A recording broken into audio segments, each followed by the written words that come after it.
There is a moment in Red Dead Redemption 2 late in the story when Arthur Morgan sits on a cliff edge and watches the sunrise.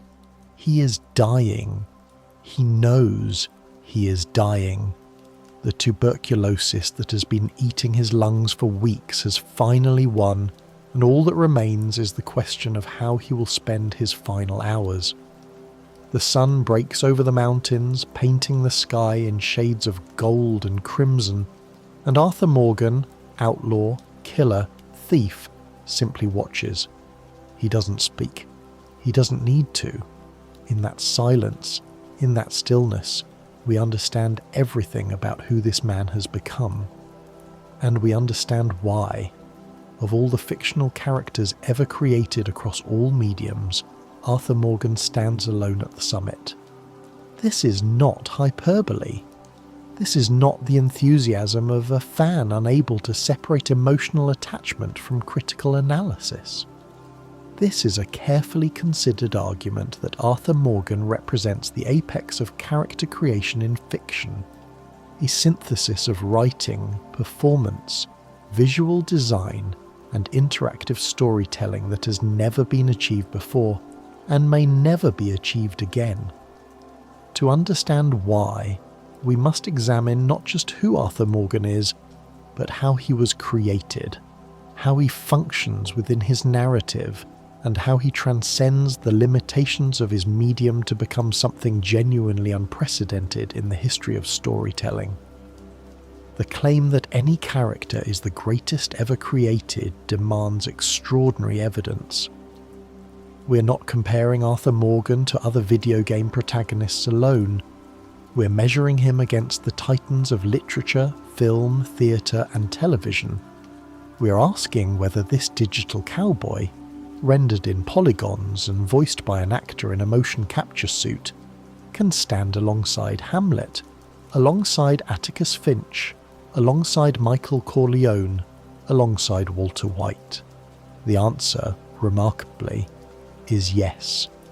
And the reasons for that answer reveal something profound about the evolution of storytelling itself. Let us begin with the most fundamental question. What makes a great fictional character? The answer is deceptively complex. A great character must be believable, not necessarily realistic, but internally consistent, operating according to a logic that the audience can understand even when they cannot predict. A great character must be compelling, possessing qualities that draw the audience in, that make them want to spend time in this person's presence, that create investment in their fate. A great character must be dynamic, capable of change, of growth, of surprising us while still remaining true to their essential nature. And a great character must be meaningful, embodying themes, ideas, or truths that resonate beyond the boundaries of their specific story. Arthur Morgan satisfies all of these criteria to a degree that borders on the miraculous. But what elevates him above other characters who also meet these standards is the unique alchemy of his creation, the way his character emerges not just from writing and performance, but from the interactive nature of his medium. Arthur Morgan is not just a character we observe, he is a character we inhabit. And in that inhabitation, something unprecedented occurs. We become complicit in his sins, we share responsibility for his redemption, and we experience his death not as spectators but as participants. This is the revolution that Arthur Morgan represents, and it is why he stands alone. To understand Arthur Morgan, we must first understand the world that created him. He was born sometime around 1863, during the chaos of the American Civil War, to a father named Lyle Morgan who was, by all accounts, a petty criminal and a worse parent. Arthur's mother died when he was young, so young that he can barely remember her face, only the vague impression of warmth and safety that would elude him for the rest of his life. Lyle Morgan was hanged when Arthur was 11 years old. and the boy watched his father die. This is the primal scene of Arthur's existence, a child watching his father swing from a rope, learning in that moment that the world is brutal, that love is temporary, and that the only person you can rely on is yourself. Except that wasn't quite true, because shortly after Lyle's death, Arthur was found by Dutch van der Linde and Hosea Matthews, two outlaws who saw something in the angry feral boy that was worth saving. They took him in, they raised him, they taught him to read, to shoot, to survive, and most importantly, they gave him something he had never had, a family. Dutch became the father Arthur never had, a charismatic visionary who spoke of freedom and loyalty and a world where men like them could live on their own terms. Hosea became the uncle, the voice of reason, the one who taught Arthur that there was more to life than violence. Together they shaped Arthur Morgan into the man he would become, and in doing so they planted the seeds of his eventual destruction. This backstory is not unique in fiction. The orphan taken in by surrogate parents, raised in a world of crime, struggling to reconcile his capacity for violence with his desire for something better. We have seen this archetype before. What makes Arthur Morgan different is the depth and specificity with which this backstory is rendered, and the way it informs every aspect of his character without ever feeling like a simple explanation for his behaviour. Arthur is not violent because his father was violent. He is violent because violence was the only language the world taught him, and he has spent his entire adult life trying to learn a different one. He is not loyal to Dutch because Dutch saved him. He is loyal because Dutch gave him a purpose, a philosophy, a reason to believe that his life meant something. The tragedy of Arthur Morgan is not that he was shaped by trauma, it is that he was shaped by love, and that love was built on a lie. The Van der Linde gang, as we encounter it in Red Dead Redemption 2, is a family in the truest and most dysfunctional sense of the word. It is a collection of broken people who have found in each other something they could not find in the civilized world: acceptance, purpose, belonging. There is Dutch, the patriarch, whose silver tongue and revolutionary rhetoric mask a narcissism that will eventually consume everyone around him. There is Hosea, the con man with a conscience, who sees the gang's future more clearly than anyone but lacks the will to change it. There is John Marston, the younger brother Arthur never asked for, whose recklessness and eventual redemption will mirror Arthur's own journey. There are the women: Abigail, who loves John despite everything; Susan Grimshaw, who holds the camp together through sheer force of will; Mary Beth, who dreams of escape through her writing; Karen, who drinks to forget; Tilly, who survived horrors we can only imagine; Sadie, whose grief transforms into something terrifying and beautiful. And there is Arthur, the enforcer, the muscle, the one who does the dirty work so that Dutch's hands can remain clean. Arthur occupies a specific role within this family structure. He is the eldest son, the one who has been there longest, the one whose loyalty is assumed rather than earned. He is Dutch's right hand, his instrument of violence, his most trusted soldier. But he is also something else, something that even Arthur himself does not fully understand until it is too late. He is the gang's conscience. Beneath the gruff exterior, beneath the violence and the cynicism, Arthur Morgan cares. He cares about the people in his camp. He cares about the strangers he meets on the road. He cares about right and wrong, even as he commits acts that violate every moral code. This contradiction, the killer with a conscience, is the engine that drives Arthur's entire character arc. The genius of Red Dead Redemption 2's narrative structure is that it begins at the end.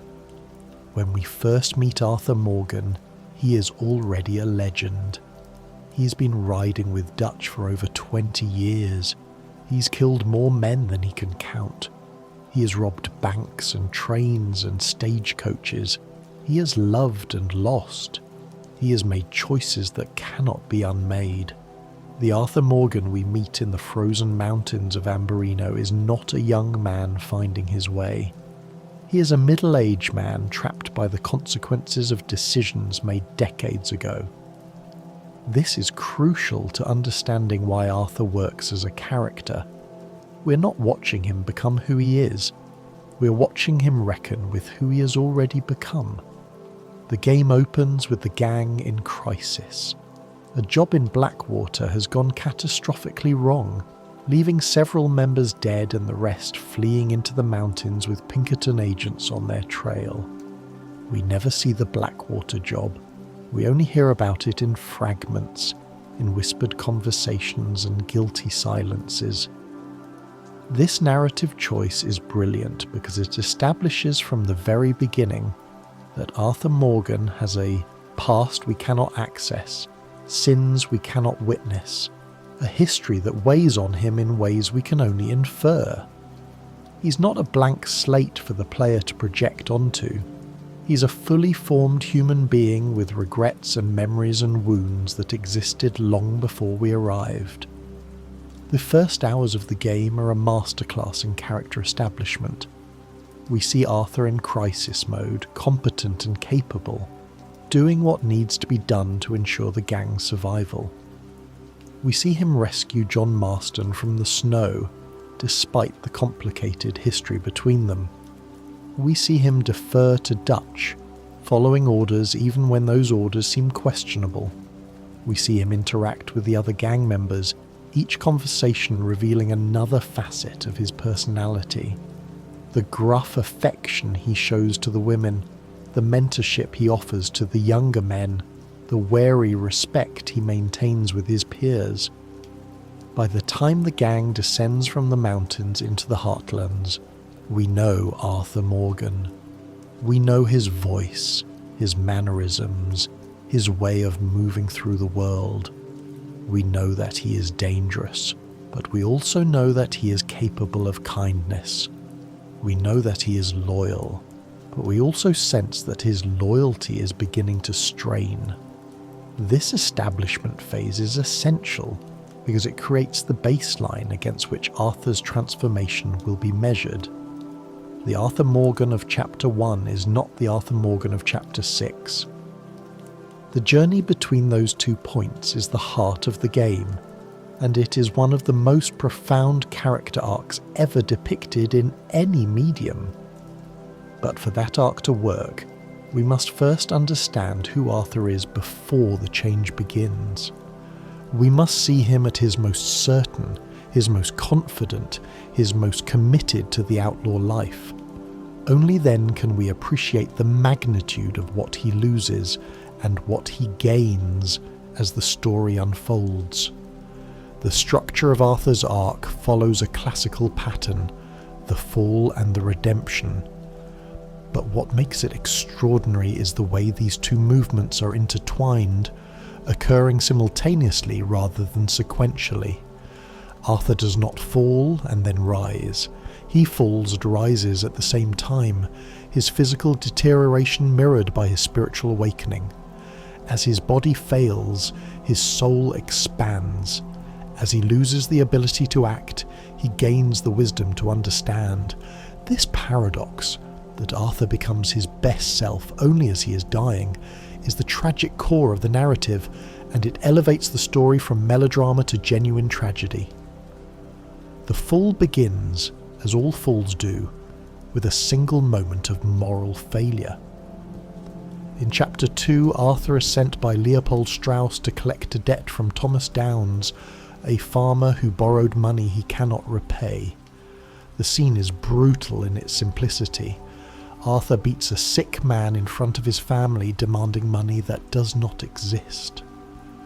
Downes coughs blood onto Arthur's face, a detail that seems insignificant at the time but will prove to be the most important moment in the entire game. In that spray of infected blood, Arthur contracts tuberculosis. His death sentence is signed in an act of cruelty, a moment when he chose violence over mercy, when he acted as Dutch's instrument rather than as his own moral agent. The poetry of this is devastating. Arthur's death is not the result of a gunfight or a betrayal. It is the consequence of his own sins, transmitted through the blood of an innocent man he chose to brutalize. But Arthur does not know he is dying. Not yet. The early chapters of the game proceed with a kind of desperate optimism. The gang believing that one more score, one more job will finally set them free. Dutch speaks of Tahiti, of mangoes, of a life beyond the reach of civilization. Arthur wants to believe. He has spent his entire adult life believing in Dutch, and the alternative, that his life has been wasted in service of a lie, is too terrible to contemplate. So he continues. He robs, he kills, he follows orders, and slowly, almost imperceptibly, he begins to notice that something is wrong. The cracks in Dutch's facade appear gradually, each one small enough to dismiss but cumulatively impossible to ignore. Dutch's plans become more reckless, his rhetoric more grandiose, his willingness to sacrifice his people more pronounced. The Blackwater money, the score that was supposed to save them, remains inaccessible, guarded by Pinkertons and the weight of whatever happened there. New enemies emerge. Leviticus Cornwall, the industrialist whose train they robbed, the Braithwaites and the Greys, feuding families who see the gang as pawns in their ancient war. The O'Driscolls, rival outlaws led by Dutch's nemesis Colum. Each chapter brings new disasters, new deaths, new evidence that the world Dutch promised is receding rather than approaching. Arthur's response to this mounting evidence is fascinating in its complexity. He does not rebel. He does not confront Dutch directly. Instead, he begins to question, quietly, internally, in the pages of his journal and the conversations he has with those he trusts. The journal is one of the game's most remarkable features, a window into Arthur's inner life that reveals a man far more thoughtful and articulate than his gruff exterior suggests. Arthur draws. He writes poetry. He reflects on the people he meets and the choices he makes. The journal is proof that Arthur Morgan has always been more than Dutch's enforcer. He has always been a man capable of introspection, of doubt, of moral reasoning. The tragedy is that he has spent his life suppressing these qualities in service of a cause that did not deserve them. The diagnosis comes in Chapter 5, after the disastrous bank robbery in St. Denis that leaves the gang scattered and desperate. Arthur collapses, coughing blood, and a doctor delivers the news. Tuberculosis, advanced, terminal. There is no cure, there is no hope. Arthur Morgan is going to die, and there is nothing anyone can do about it. This moment is the hinge of the entire narrative, the point at which everything changes. Before the diagnosis, Arthur's doubts about Dutch were intellectual, abstract, deniable. After the diagnosis, they become existential. If Arthur is going to die, then the question of how he has lived becomes urgent in a way it never was before. The luxury of self-deception is no longer available. He must look at his life clearly, honestly, and decide what it has meant. What follows is one of the most profound explorations of mortality ever depicted in fiction. Arthur Morgan does not rage against the dying of the light. He does not bargain or deny. Instead, he does something far more difficult. He accepts. He accepts that he is dying. He accepts that his life has been, in many ways, a waste. And then he asks the only question that matters. What can I do with the time I have left? The answer he arrives at is simple but revolutionary. He can help others. He can use his remaining strength to ensure that the people he loves, John, Abigail, Jack, Sadie, the others, have a chance at the life he will never have. He can, in his final days, become the man he should have been all along. This transformation is not instantaneous. Arthur does not wake up one morning and decide to be good. The change is gradual, painful, marked by setbacks and moments of doubt. He still kills. He still robs. He is still, in many ways, the same man he has always been. But something fundamental has shifted. His violence now has purpose beyond survival or loyalty to Dutch. His choices are guided by a moral compass that he is only now learning to read. He begins to see the people around him not as obstacles or tools, but as human beings with their own hopes and fears and dreams. He begins to see himself not as Dutch's instrument, but as an autonomous moral agent responsible for his own choices. The game tracks this transformation through its honour system, a mechanic that has been criticised as simplistic, but actually serves a profound narrative purpose. Arthur's honour is not a measure of whether he is good or bad. It is a measure of who he is becoming.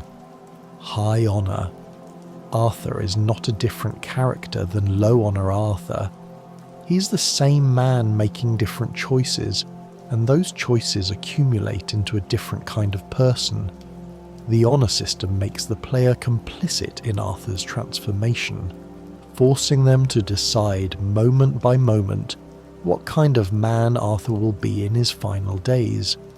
Will he help the stranger on the road or rob them?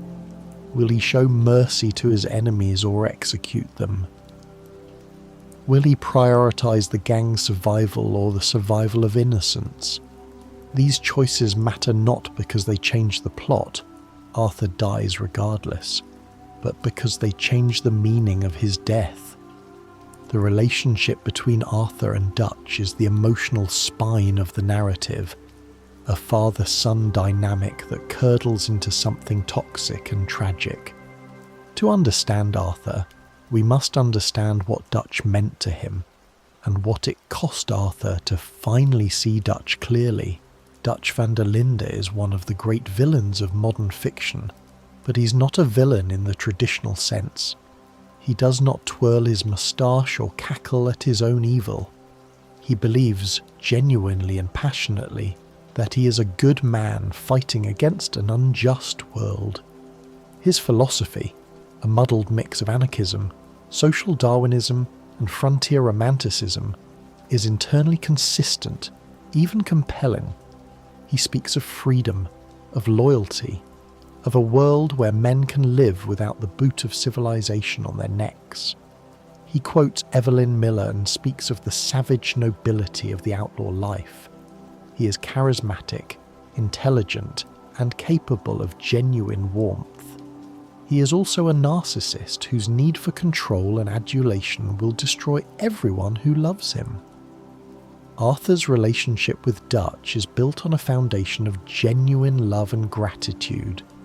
Dutch saved Arthur's life. Dutch gave Arthur a purpose. Dutch was the father that Lyle Morgan never was. Present, engaged, invested in Arthur's development as a man. For 20 years, Arthur has believed in Dutch's vision, has killed and died for Dutch's cause, has subordinated his own moral instincts to Dutch's judgment. This is not weakness. It is the natural consequence of being raised by someone you love and trust. Arthur's loyalty to Dutch is not blind obedience. It is the loyalty of a son to a father, complicated and conditional, but fundamentally rooted in love. The tragedy is that Dutch's love for Arthur is real but insufficient.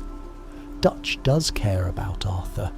We see this in moments of genuine affection, in the way Dutch relies on Arthur, in the grief Dutch expresses when Arthur is in danger. But Dutch's love is always subordinate to Dutch's need. He loves Arthur as an extension of himself, as a tool that validates his vision, as a mirror that reflects his own greatness. When Arthur begins to question, when Arthur begins to see Dutch clearly, Dutch experiences this not as legitimate criticism but as betrayal. The son is rejecting the father, and the father cannot tolerate it. The deterioration of their relationship is one of the most painful things to witness in the game. It happens slowly, through accumulated disappointments and broken promises. Dutch's plans fail, and instead of accepting responsibility, he blames others.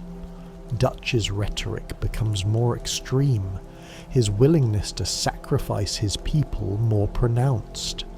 He allies with Colm O'Driscoll's gang, with the Braithwaites, with anyone who might advance his goals, regardless of the cost to his own people. He leaves Arthur to die in the oil fields. He abandons John to the Pinkertons. Each betrayal is small enough to rationalise, but together they form a pattern that Arthur can no longer ignore. The confrontations between Arthur and Dutch in the later chapters are devastating precisely because they are not melodramatic. Arthur does not scream or rage. He simply asks questions, points out inconsistencies, expresses doubt, and Dutch, unable to tolerate this challenge to his authority, responds with manipulation and gaslighting. "I have a plan, Arthur. Have some faith. After all I've done for you." These phrases, repeated throughout the game, become increasingly hollow, increasingly desperate, increasingly cruel. Dutch is not arguing with Arthur. He's trying to silence him, to restore the dynamic where Dutch speaks and Arthur obeys. The moment when Arthur finally breaks with Dutch is not a single scene, but a gradual accumulation of realizations. Arthur sees Dutch strangle a woman in Guarma. Arthur sees Dutch abandon eagle flies to die. Arthur sees Dutch choose Micah, the rat, the traitor, the embodiment of everything the gang was supposed to oppose, over the people who have been loyal for decades. Each of these moments chips away at Arthur's faith until there is nothing left but the terrible clarity of disillusionment. Dutch is not a visionary. He is a con man who has been running the longest con of all on himself. He has convinced himself that he is a hero, and that conviction has made him capable of monstrous things. Arthur's final confrontation with Dutch is not a victory. There is no catharsis, no moment where Dutch admits he was wrong, no reconciliation. Dutch simply walks away, leaving Arthur to die on the mountain. The last words Arthur speaks to Dutch, "I gave you all I had," are not an accusation but a statement of fact, a final accounting of a life spent in service of a lie. Arthur gave Dutch everything: his youth, his strength, his moral compass, his capacity for love.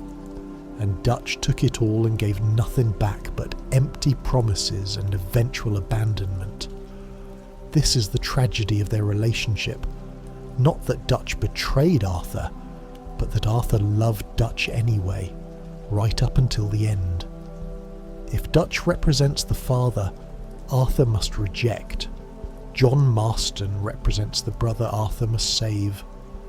The relationship between Arthur and John is one of the most nuanced sibling dynamics in fiction, a mixture of resentment, affection, rivalry, and ultimately sacrificial love. John Marston joined the gang when he was a teenager, another lost boy taken in by Dutch's charisma. Arthur, already in his 20s and established as Dutch's right hand, viewed John with suspicion and irritation. John was reckless, impulsive, prone to mistakes that endangered the group. He got a young woman named Abigail pregnant, and then, when the responsibility became too much, he ran away for a year, abandoning her and the child. Arthur never forgave him for this. In Arthur's moral universe, loyalty is the highest virtue, and John's abandonment of his family was an unforgivable sin.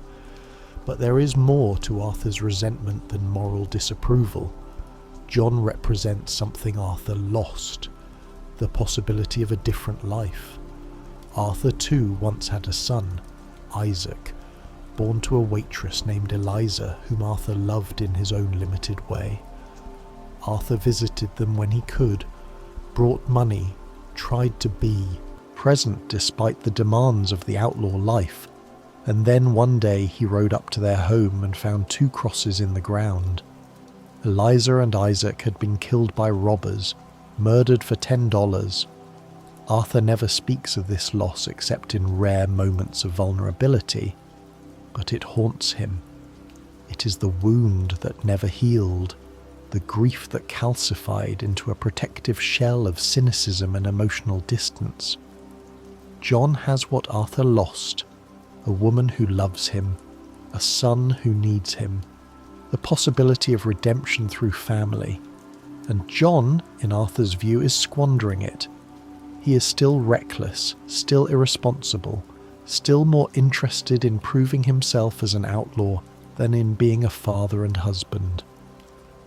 Arthur's frustration with John is the frustration of a man who would give anything for what John takes for granted. It is also, beneath the surface, a kind of love. The love of an older brother who sees his younger sibling making mistakes and cannot stop him. The evolution of Arthur and John's relationship is one of the game's most satisfying arcs. It begins with tension and mutual resentment, moves through grudging respect, and culminates in something approaching genuine brotherhood. The turning point comes when Arthur begins to see his own mortality clearly. Faced with death, Arthur's resentment seemed petty, his grievances insignificant. What matters is not the past but the future, and John's future, unlike Arthur's, still exists. Arthur begins to see John not as a rival or a disappointment, but as a legacy, a chance for something good to survive the destruction of the gang. The missions where Arthur helps John and his family escape are among the most emotionally powerful in the game. Arthur is not just saving John, he's saving the life he himself will never have.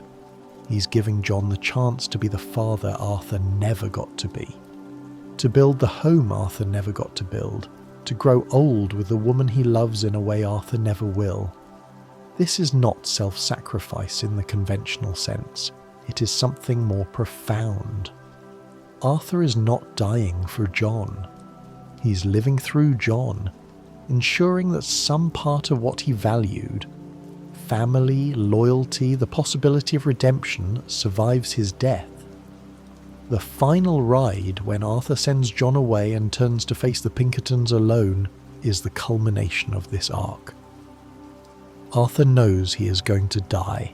He has known for chapters, but in this moment his death acquires meaning. He is not dying because the world is cruel or because Dutch betrayed him.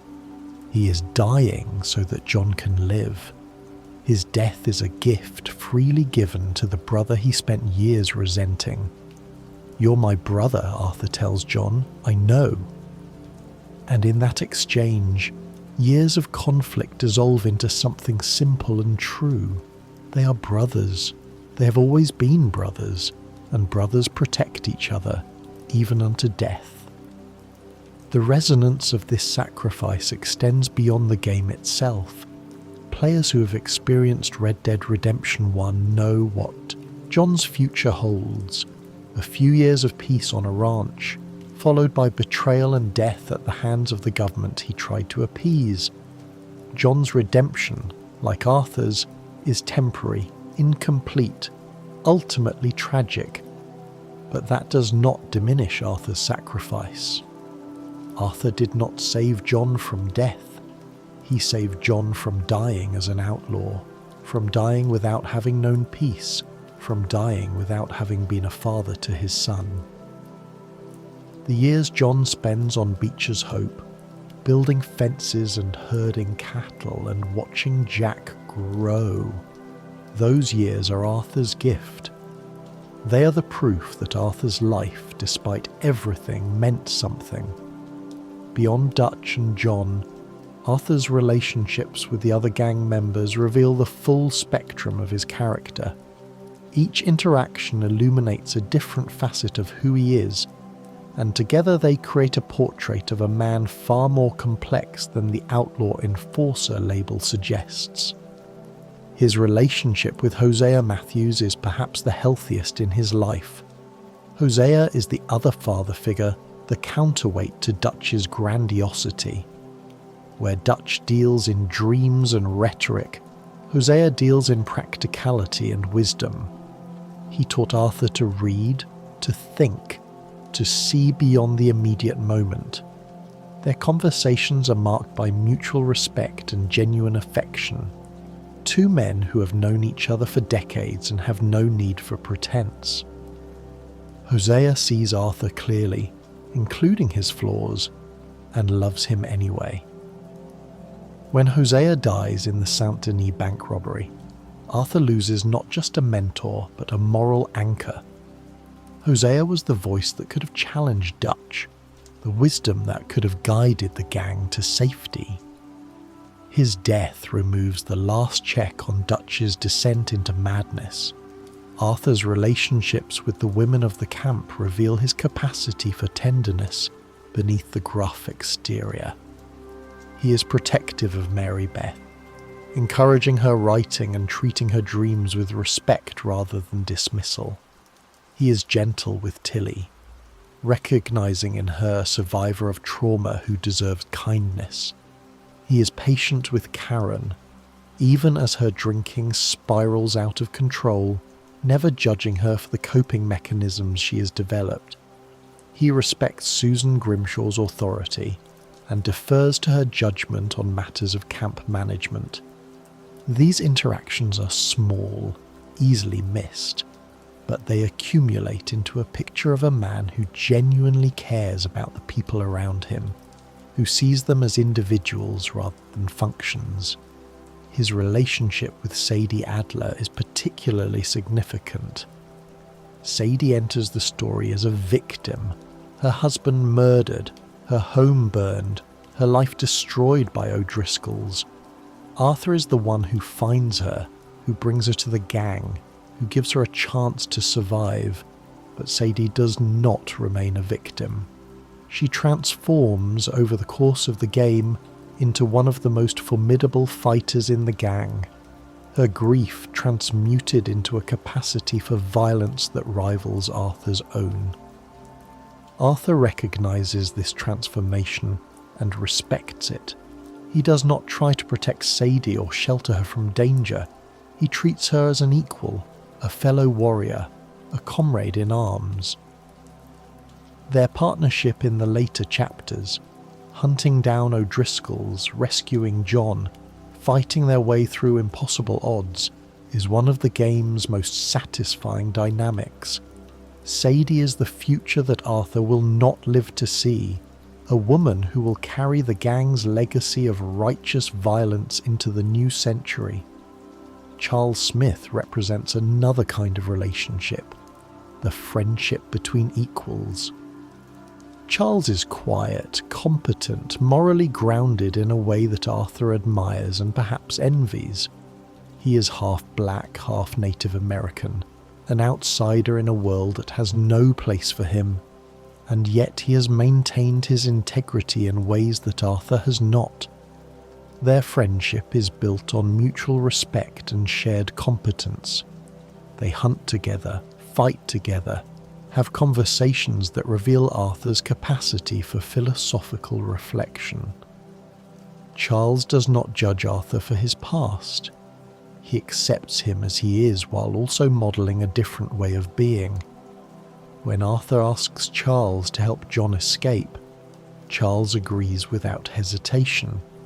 He understands what Arthur is doing and why, and he honours it. Lenny Summers occupies a special place in Arthur's heart. Lenny is young, enthusiastic, eager to prove himself, everything Arthur once was before decades of violence wore him down. Arthur's affection for Lenny is almost paternal. He sees in Lenny the possibility of a different path, a life that does not end in blood and regret. The mission where Arthur and Lenny get drunk together in Valentine is one of the game's most beloved sequences, a moment of pure joy in a narrative otherwise marked by tragedy. "Lenny!" Arthur shouts, stumbling through the saloon, and in that shout is all the affection and camaraderie that the outlaw life at its best can offer. When Lenny dies in the St. Denis bank robbery, shot down in the street, Arthur's grief is visceral and immediate. "Lenny!" he screams again, but this time the word is a howl of loss. Lenny represented hope, and hope has been extinguished. These relationships matter because they prove that Arthur Morgan is not a lone wolf, not an isolated anti-hero brooding in solitude. He is a social creature, embedded in a web of connections that give his life meaning. His tragedy is not that he is alone, it is that he is surrounded by people he loves and cannot save. The gang is dying, one member at a time, and Arthur can only watch as the family he has known for 20 years disintegrates around him.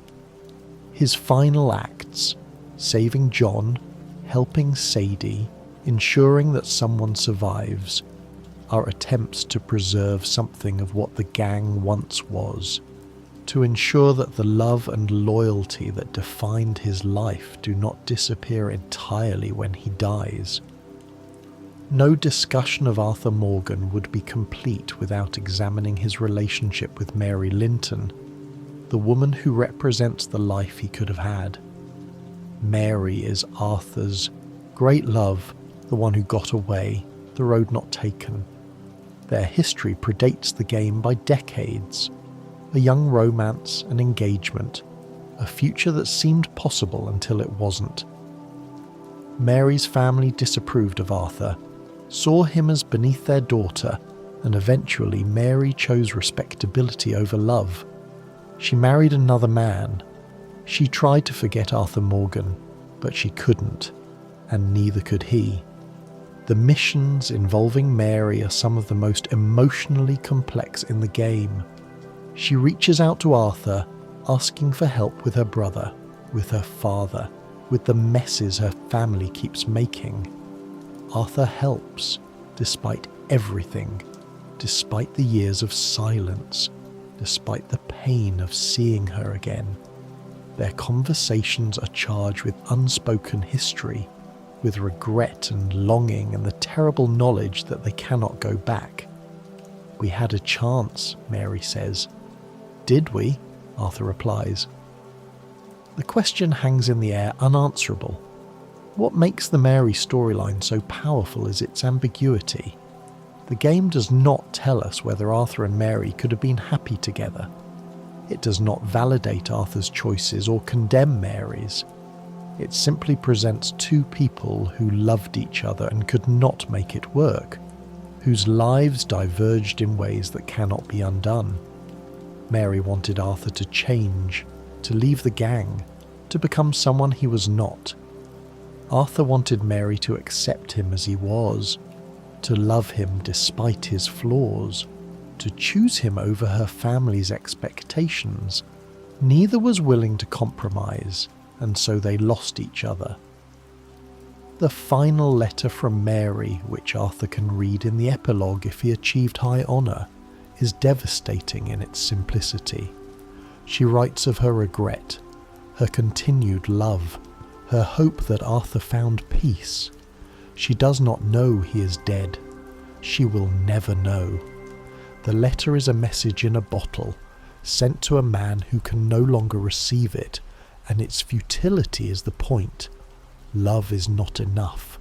Good intentions are not enough. Sometimes people who should be together are kept apart by circumstances, by choices, by the simple cruelty of timing. Arthur and Mary's story is a tragedy not because either of them is a villain, but because life is tragic, because love does not conquer all, because some wounds never heal. Mary represents the domesticity that Arthur was denied, the normalcy that the outlaw life made impossible, but she also represents something more complex, the question of whether Arthur could ever have been happy in that life. Arthur is not a farmer, he's not a shopkeeper, he is a man of violence, shaped by violence, most alive when violence is imminent. Would he have been content building fences and raising children, or would he have withered, trapped in a life too small for his nature? The game does not answer this question, and that ambiguity is essential. Arthur's tragedy is not simply that he was denied a normal life, it is that he may not have been capable of living one. The outlaw life destroyed him, but it also defined him. Without it, he might have been nothing at all. The contrast between Mary and Abigail Roberts illuminates this tension. Abigail is not respectable. She was a prostitute before she joined the gang, a woman who has seen the worst of the world and survived it. She loves John Marston despite his flaws, stays with him despite his failures, builds a life with him despite the odds. Abigail represents a different kind of love than Mary, not the romantic ideal of two souls destined for each other, but the practical reality of two broken people choosing each other day after day, despite everything. Arthur respects Abigail in a way he cannot quite respect Mary. Abigail does not ask John to change. She accepts him as he is and loves him anyway. This is the love Arthur needed and never found, the acceptance that might have saved him. In his final days, Arthur's thoughts turn increasingly to these questions of love and acceptance. His journal entries become more reflective, more philosophical, more concerned with what his life has meant. He writes about Mary, about Eliza and Isaac, about the family he lost and the family he found. He draws pictures of the people he loves, capturing their faces in charcoal as if trying to preserve them against the oblivion that is coming. These journal entries are not plot relevant, they are character relevant, windows into a soul that is preparing for death. Arthur Morgan, in his final weeks, is taking stock of his life, and what he finds is a mixture of regret and gratitude, of sorrow and love, of failure and perhaps a kind of grace. The performance of Roger Clark as Arthur Morgan is, without exaggeration, one of the greatest acting achievements in the history of the medium. This is not hyperbole born of fan enthusiasm.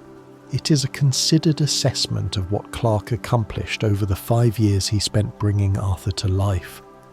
To understand why Arthur Morgan works as a character, we must understand the craft that went into his creation. Motion capture performance is a unique discipline, distinct from both traditional film acting and voice acting. The performer must convey emotion through body language that will be translated onto a digital character, must deliver dialogue that will be heard without the benefit of a visible face, must create a coherent performance across thousands of individual recording sessions spread over years. The challenges are immense, and the opportunities for failure are countless. A motion capture performance can feel stilted, artificial, disconnected from the character it is meant to inhabit. The history of video games is littered with examples of talented actors whose performances did not survive the translation to digital form. Roger Clark's performance suffers from none of these problems.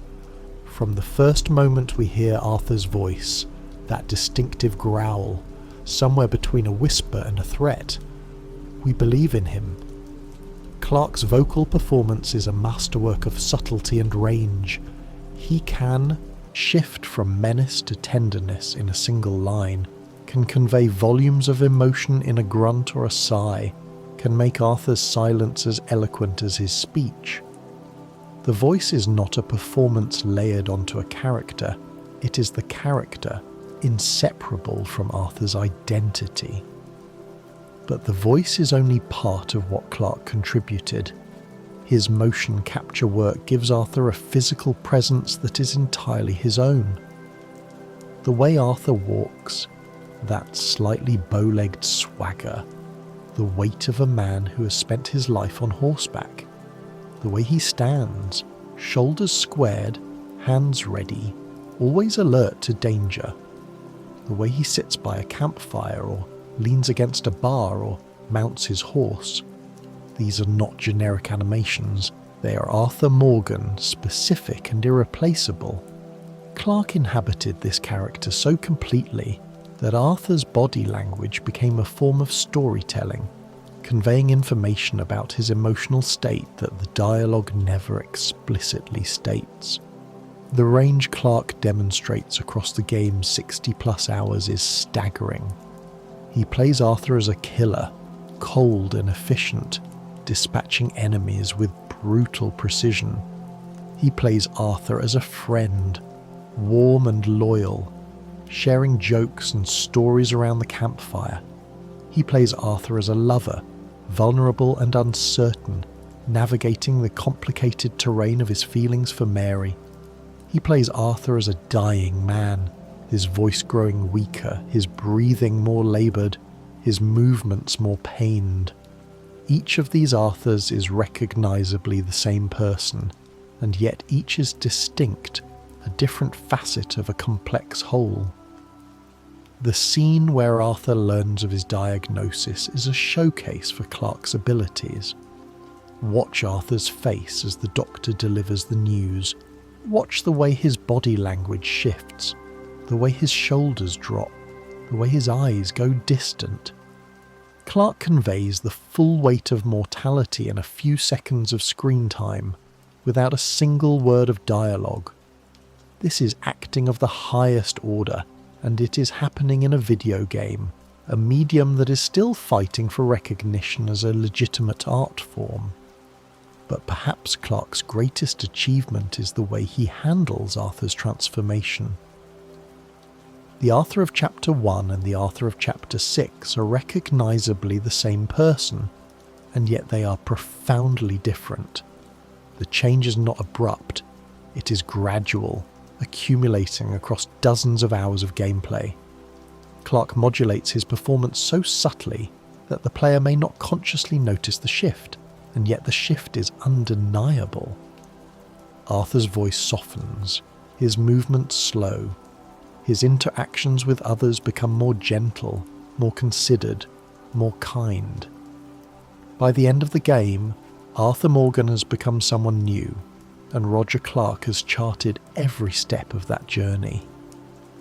The recognition Clark has received for this performance, including a BAFTA nomination and widespread critical acclaim, is well deserved, but it is also insufficient.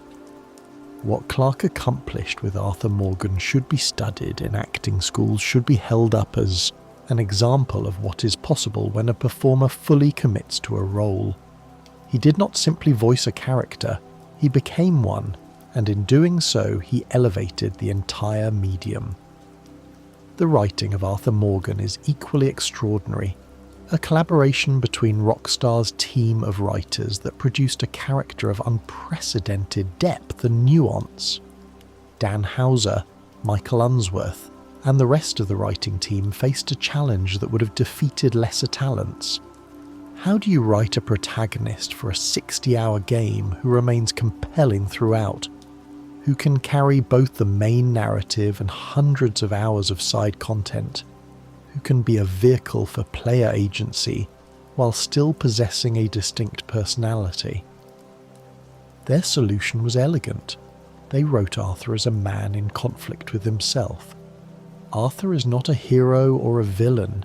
He is a human being, capable of both great kindness and terrible cruelty, struggling to reconcile the person he is with the person he wants to be. This internal conflict gives the writers room to maneuver. Arthur can participate in morally questionable activities because he is morally questionable. He can also show compassion and mercy because he is capable of compassion and mercy. The player's choices do not create Arthur's character, they reveal it, illuminating different aspects of a personality that exists independent of player input. The dialogue is consistently excellent, but what elevates it to greatness is its specificity. Arthur does not speak in generic tough guy cliches. He speaks like Arthur Morgan, with a vocabulary and syntax that are entirely his own. His metaphors are drawn from the natural world: horses, weather, the land. His humour is dry, self-deprecating, often delivered with a timing that suggests a man who has learned to use wit as a defence mechanism. His moments of vulnerability are earned, emerging from a character who has spent his life suppressing emotion and is only now learning to express it. The journal entries deserve special mention. These are not gameplay necessities, they are pure character work.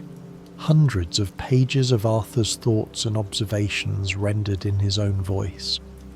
The journal reveals an Arthur that the main narrative only hints at, a man who notices beauty, who reflects on his choices, who struggles to articulate feelings he does not fully understand. The drawings are particularly affecting, rough sketches of landscapes and animals and people, evidence of an artistic sensibility that Arthur himself seems embarrassed by. "I ain't much of an artist," he might say, but the drawings tell a different story. They tell the story of a man who sees the world with a poet's eye, even if he lacks the words to describe what he sees. The side content, the strange omissions, the random encounters, the camp conversations, expands Arthur's character in ways that the main narrative cannot. We see Arthur help a widow learn to survive on her own. We see him track down a legendary gunslinger and listen to his stories. We see him rescue a man from a bear trap, or help a drunk find his way home, or sit with a dying stranger and offer what comfort he can. These encounters are optional, easily missed, but they are essential to understanding who Arthur Morgan is. He is not just the man who robs banks and kills O'Driscolls. He is also the man who stops to help, who notices suffering and responds to it, who carries within him a capacity for goodness that the outlaw life has not entirely extinguished. The writing also excels in what it does not say. Arthur's backstory is revealed in fragments, through offhand comments and journal entries and conversations that the player may or may not witness. We learn about Eliza and Isaac not through a dramatic flashback, but through a quiet conversation with rain's fall, two grieving fathers sharing their losses. We learn about Arthur's relationship with his own father, not through exposition, but through the way Arthur reacts to other father figures, the way he both craves and resents Dutch's approval. This restraint is crucial to Arthur's effectiveness as a character. He feels real because he is not over-explained, because there are depths to him that the narrative acknowledges but does not fully plumb. The thematic coherence of Arthur's story is remarkable. Every element of the narrative, the main missions, the side content, the stranger encounters, the camp dynamics, reinforces the central themes of loyalty, redemption and mortality. Nothing feels extraneous or disconnected. The world of Red Dead Redemption 2 is vast, but it is also unified, every piece contributing to the whole. Arthur Morgan is the thread that ties it all together, the perspective through which we experience this dying world, and the writing ensures that his perspective is always compelling, always coherent, always true to who he is. What truly sets Arthur Morgan apart from other fictional characters, what elevates him to a category of his own, is the interactive nature of his medium. Arthur is not just a character we observe. He is a character we control, a character whose actions are, in some sense, our actions. This interactivity creates a relationship between player and character that is impossible in any other medium, and it is this relationship that makes Arthur's story so uniquely powerful. Consider what it means to play as Arthur Morgan for 60 hours. You're not watching him rob a train. You're robbing the train, your fingers on the controller, your decisions determining how the robbery unfolds. You're not watching him shoot a man. You're pulling the trigger, feeling the haptic feedback, watching the body fall. You're not watching him help a stranger. You're choosing to help, sacrificing time and resources that could be spent elsewhere, making a moral decision that the game will remember. This is not passive consumption. It is active participation, and it changes everything about how we relate to the character. The genius of Red Dead Redemption 2 is that it makes the player complicit in Arthur's sins. You cannot play this game without getting your hands dirty. The main missions require violence, require theft, require moral compromises that a purely good character would never make. You beat Thomas Downs, you rob innocent people, you kill lawmen who are, from a certain perspective, just doing their jobs. The game does not let you opt out of these actions. They are mandatory, woven into the fabric of the narrative. And because you performed these actions, because your hands were on the controller, you share responsibility for them. This complicity is essential to the emotional impact of Arthur's redemption arc. When Arthur begins to change, when he starts helping people and showing mercy, the player feels that change because the player is enacting it. You are not watching Arthur become a better person, you are making him a better person, choice by choice, action by action. The honor system quantifies this process, but the real transformation happens in the player's relationship with the character. You start the game as Arthur's puppeteer, controlling him from a distance. You end the game as Arthur's partner, invested in his choices, grieving his losses, hoping for his redemption. The death of Arthur Morgan is devastating in a way that no other fictional death can be. When a character dies in a film or a novel, we mourn them as observers, separated from their fate by the barrier of the medium. When Arthur dies, we mourn him as participants, as people who spent 60 hours in his skin, seeing through his eyes, making his choices.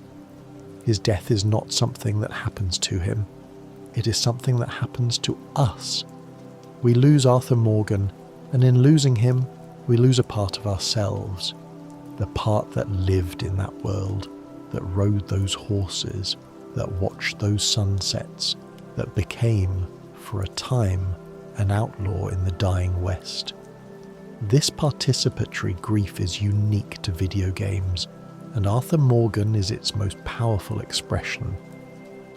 Other games have killed their protagonists, but none have earned that death the way Red Dead Redemption 2 earns Arthur's. The 60 hours of gameplay are not padding, they are preparation, a slow accumulation of investment that makes the final hours unbearable in the best possible way.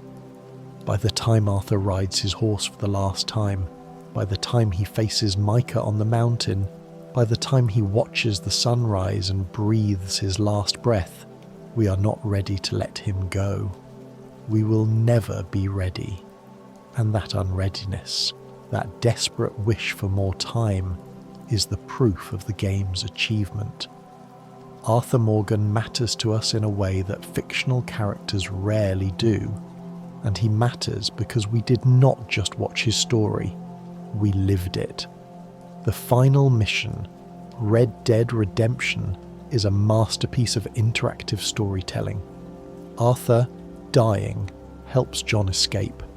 He gives John his hat, his satchel, his blessing.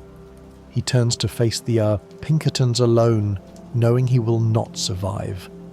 And then the player takes control for the last time, guiding Arthur through his final fight, watching his health bar dwindle, knowing that there is no victory condition, no way to win. The game is asking you to lose, to fail, to die, and in that failure, to find meaning. The choice at the end, to go back for the money or to help John escape, determines the specifics of Arthur's death, but not its inevitability. High Honor Arthur, choosing to help John, dies on the mountain watching the sunrise, at peace with himself and his choices. Low Honor Arthur, choosing the money, dies at Micah's hands, alone and unmourned. Both deaths are earned, both are appropriate to the character the player has created, and both are devastating. The sunrise ending has become iconic, a moment of transcendent beauty that has moved millions of players to tears. But even the darker ending has its power, a reminder that redemption is not guaranteed, that choices have consequences, that Arthur Morgan could have been a different man if he had made different choices. The player's role in determining Arthur's fate is the final expression of the game's central theme, that we are responsible for who we become. Arthur Morgan is not a fixed entity. He is a possibility space, a range of potential selves that the player navigates through their choices. The Arthur who dies on the mountain is the Arthur the player created, and his death is the culmination of every decision the player made along the way. This is interactive storytelling at its most profound, a collaboration between creator and audience that produces something neither could achieve alone. To argue that Arthur Morgan is the greatest fictional character ever created, we must compare him to the titans of other media. This is not a comparison Arthur fears. It is a comparison he wins. Consider Hamlet, often cited as the greatest character in Western literature. Hamlet is a prince paralysed by indecision, unable to act on his knowledge of his father's murder, trapped between duty and doubt. His famous soliloquies explore the nature of existence, the fear of death, the corruption of the Danish court. He is brilliant, complex, endlessly interpretable, and he is also, fundamentally, a character we observe from the outside. We watch Hamlet think, we do not think with him. We watch Hamlet suffer, we do not suffer with him. The barrier of the stage, the distance of the text, keeps us separate from his experience. Arthur Morgan collapses that distance. We do not watch Arthur struggle with mortality, we struggle with him, making choices that determine how he faces his death. Hamlet asks, to be or not to be? Arthur asks us to answer that question through our actions. Consider Atticus Finch, the moral paragon of American literature. Atticus is a good man in a corrupt world, standing up for justice when justice is unpopular, teaching his children the importance of empathy and integrity. He is admirable, inspiring, a model of how to live. But Atticus is also static. He does not change over the course of To Kill a Mockingbird because he does not need to change. He arrives fully formed, his moral compass already calibrated, his choices already made. Arthur Morgan is the opposite. a bad man becoming good, a sinner seeking redemption, a character whose moral compass is broken and must be rebuilt. Arthur's journey is more compelling than Atticus's stability because it reflects the reality of moral life, the struggle, the failure, the slow and painful process of becoming better. Consider Michael Corleone, the tragic hero of The Godfather. Michael begins as an outsider to his family's criminal empire and ends as its ruthless head, his soul corrupted by the very power he sought to escape. His arc is a descent, a fall from grace, a tragedy of a man who became the monster he despised. Arthur Morgan's arc is the inverse, an ascent, a rise toward grace, a story of a man who was a monster and became something better. Both arcs are powerful, but Arthur's is ultimately more hopeful, more redemptive, more aligned with the human desire to believe that change is possible. Michael Corleone proves that good men can become evil. Arthur Morgan proves that evil men can become good. In a world that often feels hopeless, Arthur's proof is the more valuable one. Consider Walter White, the protagonist of Breaking Bad, often cited as the greatest character in television history. Walter's journey from mild-mannered chemistry teacher to drug kingpin is a masterwork of character development, a slow-motion car crash that viewers could not look away from. But Walter's arc, like Michael's, is a descent.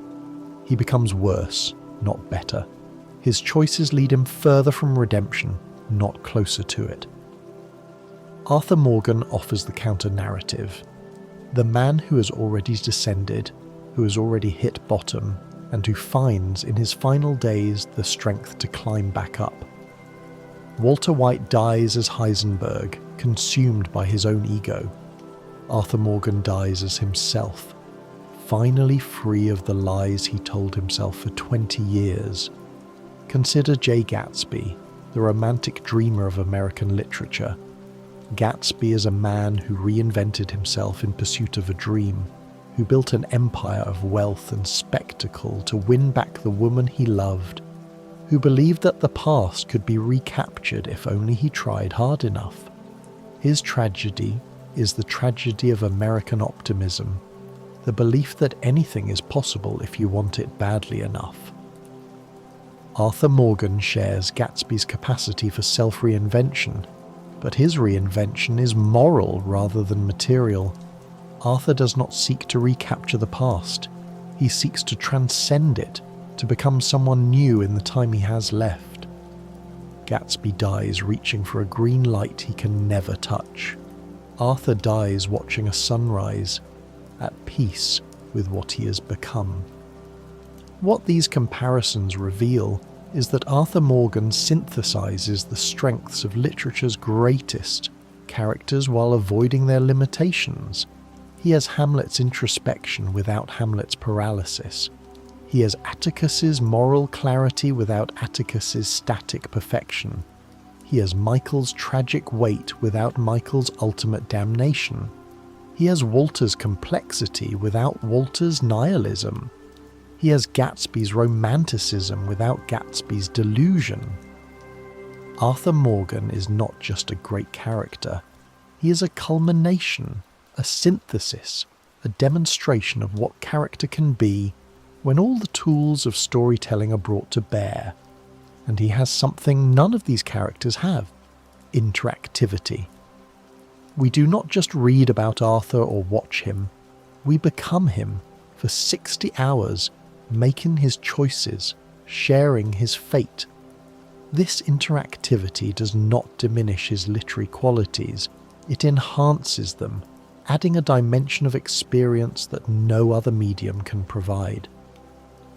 Arthur Morgan is the proof that video games can create characters as profound as any in literature, and that the interactivity of the medium is not a limitation but an opportunity, a chance to create connections between audience and character that were previously impossible.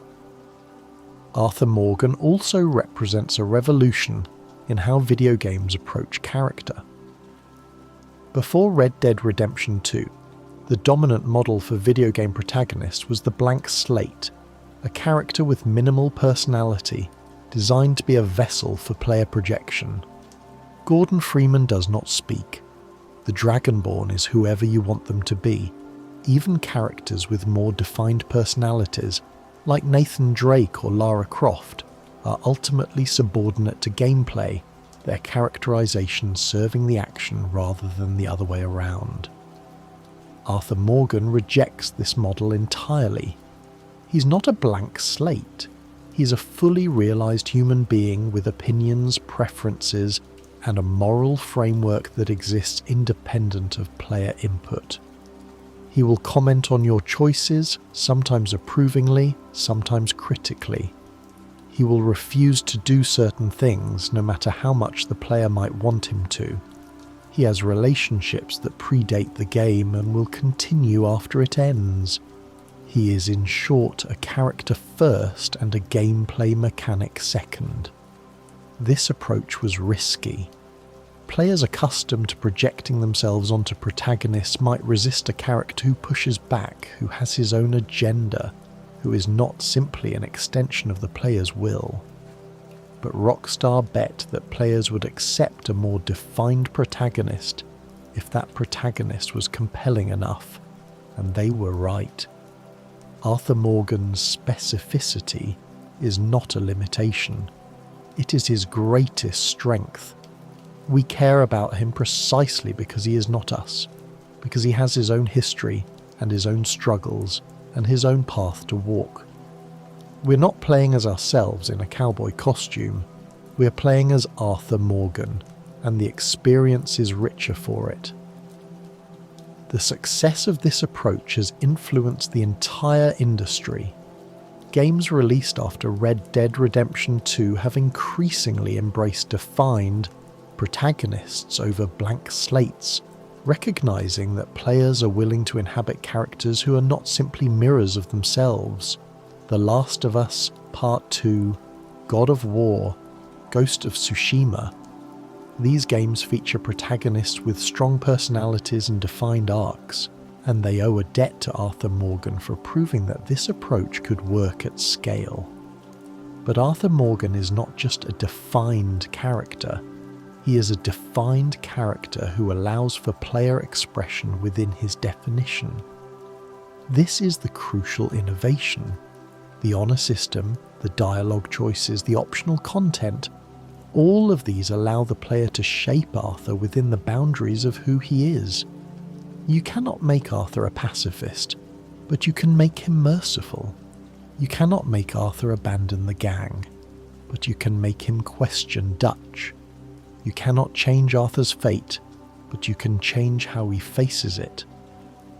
This balance between definition and expression is extraordinarily difficult to achieve, and Red Dead Redemption 2 achieves it with apparent effortlessness. The result is a character who feels both authored and personal. Arthur Morgan is Rockstar's creation, shaped by their writers and their designers and their performers. But he is also, in some sense, the player's creation, shaped by the choices the player made over 60 hours of gameplay. This dual authorship creates a unique form of attachment. We care about Arthur because he is well written, but we also care about him because he is ours. The Arthur we created through our choices, the Arthur who reflects our values and our decisions. When he dies, we mourn both the character Rockstar created and the character we helped shape. The grief is doubled, and so is the impact.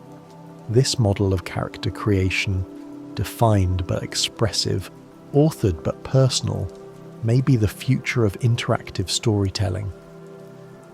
Arthur Morgan is the proof of concept, the demonstration that it can be done, the standard against which future attempts will be measured. He is not just a great character, he is a template, a possibility, A door opened to a new way of creating fictional people. The themes that Arthur Morgan embodies are universal, timeless, and profoundly human. His story is not just a Western, it is a meditation on mortality, loyalty, redemption, and the possibility of change. These themes resonate across cultures and generations because they speak to fundamental aspects of the human condition. Mortality is the engine that drives Arthur's transformation. The knowledge that he is dying forces him to confront questions he has spent his life avoiding. What has his life meant? What legacy will he leave? How should he spend the time he has left? These are questions that every human being must eventually face, and Arthur's struggle with them is deeply relatable. We may not be outlaws dying of tuberculosis, but we're all mortal, all aware on some level that our time is limited, all grappling with the question of how to live in the shadow of death. Arthur's journey is our journey, compressed and dramatized, but recognizable nonetheless. The game's treatment of mortality is remarkably mature. It does not sentimentalize death or offer false comfort. Arthur is not going to be saved by a miracle cure or a last-minute reprieve. He's going to die, and the game never pretends otherwise. This honesty is essential to the story's power. Arthur's redemption is meaningful precisely because it occurs in the face of certain death, because he chooses to be better knowing that he will not live to enjoy the benefits of that choice. His goodness is not transactional. It is not an investment in future rewards. It is simply the right thing to do, and Arthur does it because he has finally learned that doing the right thing is its own reward. Loyalty is the virtue that defines Arthur's life, and the vice that nearly destroys him. His loyalty to Dutch is absolute, unquestioning, the foundation on which his identity is built. For 20 years, Arthur has defined himself in relation to Dutch, has measured his worth by Dutch's approval, has subordinated his own moral instincts to Dutch's judgment. This loyalty is not weakness. It is the natural consequence of love and gratitude, of a lifetime of shared experience, of a bond that feels unbreakable. But it is also a trap, a cage that Arthur has built around himself, a limitation on his capacity for independent moral reasoning. The game's exploration of loyalty is nuanced and unsentimental. It does not condemn Arthur for his loyalty to Dutch. It understands that loyalty is a virtue, that the capacity to commit to others is essential to human flourishing. But it also shows the dangers of loyalty untempered by judgment, of devotion that becomes servitude, of love that becomes enabling. Arthur's journey is, in part, a journey from blind loyalty to clear-eyed love, from following Dutch because Dutch saved him to questioning Dutch because he loves him enough to see him clearly. This is a more mature form of loyalty, one that honours the relationship while refusing to be complicit in its corruption. Redemption is the heart of Arthur's story, the possibility that haunts every moment of the narrative. Can a bad man become good? Can sins be forgiven? Can a life of violence and theft be redeemed by acts of kindness and sacrifice? The game does not offer easy answers to these questions. Arthur's redemption is not complete.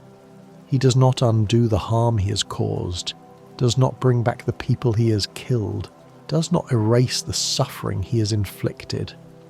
His redemption is partial, provisional, a matter of direction rather than destination. He is not redeemed, he is redeeming, moving toward goodness without ever fully arriving. This understanding of redemption is theologically sophisticated and psychologically realistic.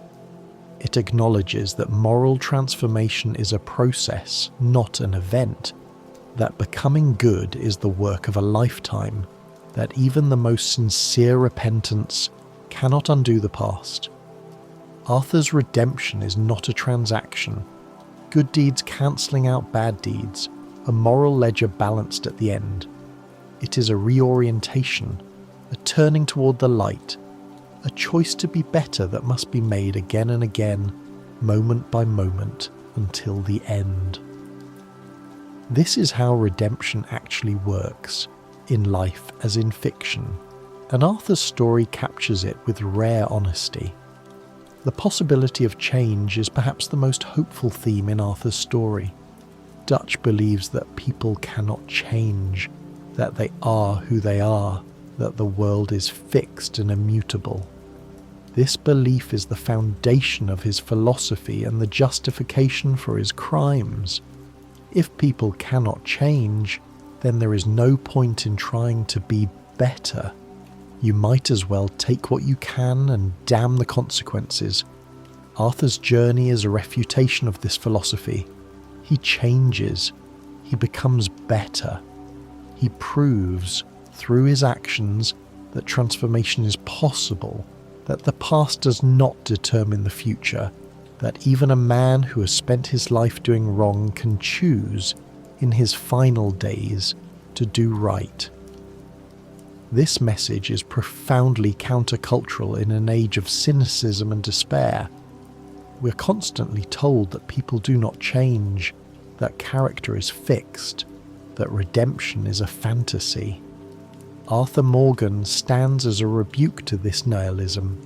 He is the proof that change is possible, that it is never too late to become who you should have been, that the capacity for goodness exists in even the most unlikely places. His story is not just entertainment, it is an argument, a case for hope in a world that often seems hopeless. The visual design of Arthur Morgan contributes significantly to his effectiveness as a character. He is not conventionally handsome. His face is weathered, scarred, marked by decades of hard living. His eyes are tired, carrying the weight of everything he has seen and done. His body is powerful but worn, the physique of a man who has spent his life in physical labour and physical violence. He looks like what he is, a middle-aged outlaw at the end of his rope, a man whose best years are behind him, a survivor who is running out of time. This visual design is crucial to the story's themes. A younger, more conventionally attractive Arthur would undermine the narrative's meditation on mortality and regret. We need to see the years on Arthur's face, need to feel the weight of his history and his posture and his movements. The visual design tells us, before a single word is spoken, that this is a man with a past, a man who has lived hard and is paying the price. It prepares us for the story we're about to experience. The deterioration of Arthur's appearance as the tuberculosis progresses is one of the game's most affecting visual elements. His face grows gaunt, his eyes sink into his skull, his skin takes on a greyish pallor, his movements become slower, more laboured, punctuated by coughing fits that leave him gasping for breath. This visual decline mirrors his narrative arc, making his mortality impossible to ignore. We cannot pretend that Arthur is going to be okay. We can see with our own eyes that he is dying. The visual design forces us to confront what the narrative is telling us, to accept the reality of Arthur's fate. The customization options available to the player add another layer to Arthur's visual identity. You can choose his hair, his beard, his clothing, his weapons. You can make him clean-shaven or heavily bearded, well-dressed or ragged, armed to the teeth or travelling light. These choices do not change who Arthur is, but they allow the player to express their vision of him, to create an Arthur who feels personal and specific. The Arthur I played is not identical to the Arthur you played. We share the same character, but our versions of him are distinct. This personalization deepens the attachment, makes Arthur feel like my Arthur rather than just the Arthur. The world Arthur inhabits is equally important to his characterization. Red Dead Redemption 2's recreation of the American West is staggeringly detailed, a living world that feels authentic and immersive. The landscapes, the mountains, the plains, the swamps, the deserts are not just backdrops. They are characters in their own right, shaping Arthur's experience and reflecting his inner state. The beauty of the world makes Arthur's impending loss of it more poignant. He is dying, and he is dying in a world worth living in, a world of sunrises and thunderstorms and endless horizons. The tragedy is not just that Arthur is losing his life, it is that he is losing this life, in this world, with all its beauty and possibility.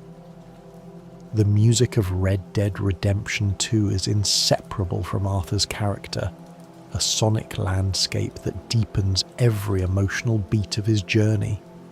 The score, composed by Woody Jackson with contributions from Daniel Lanois and others, is a masterwork of atmospheric storytelling, using instrumentation and melody to convey what words cannot.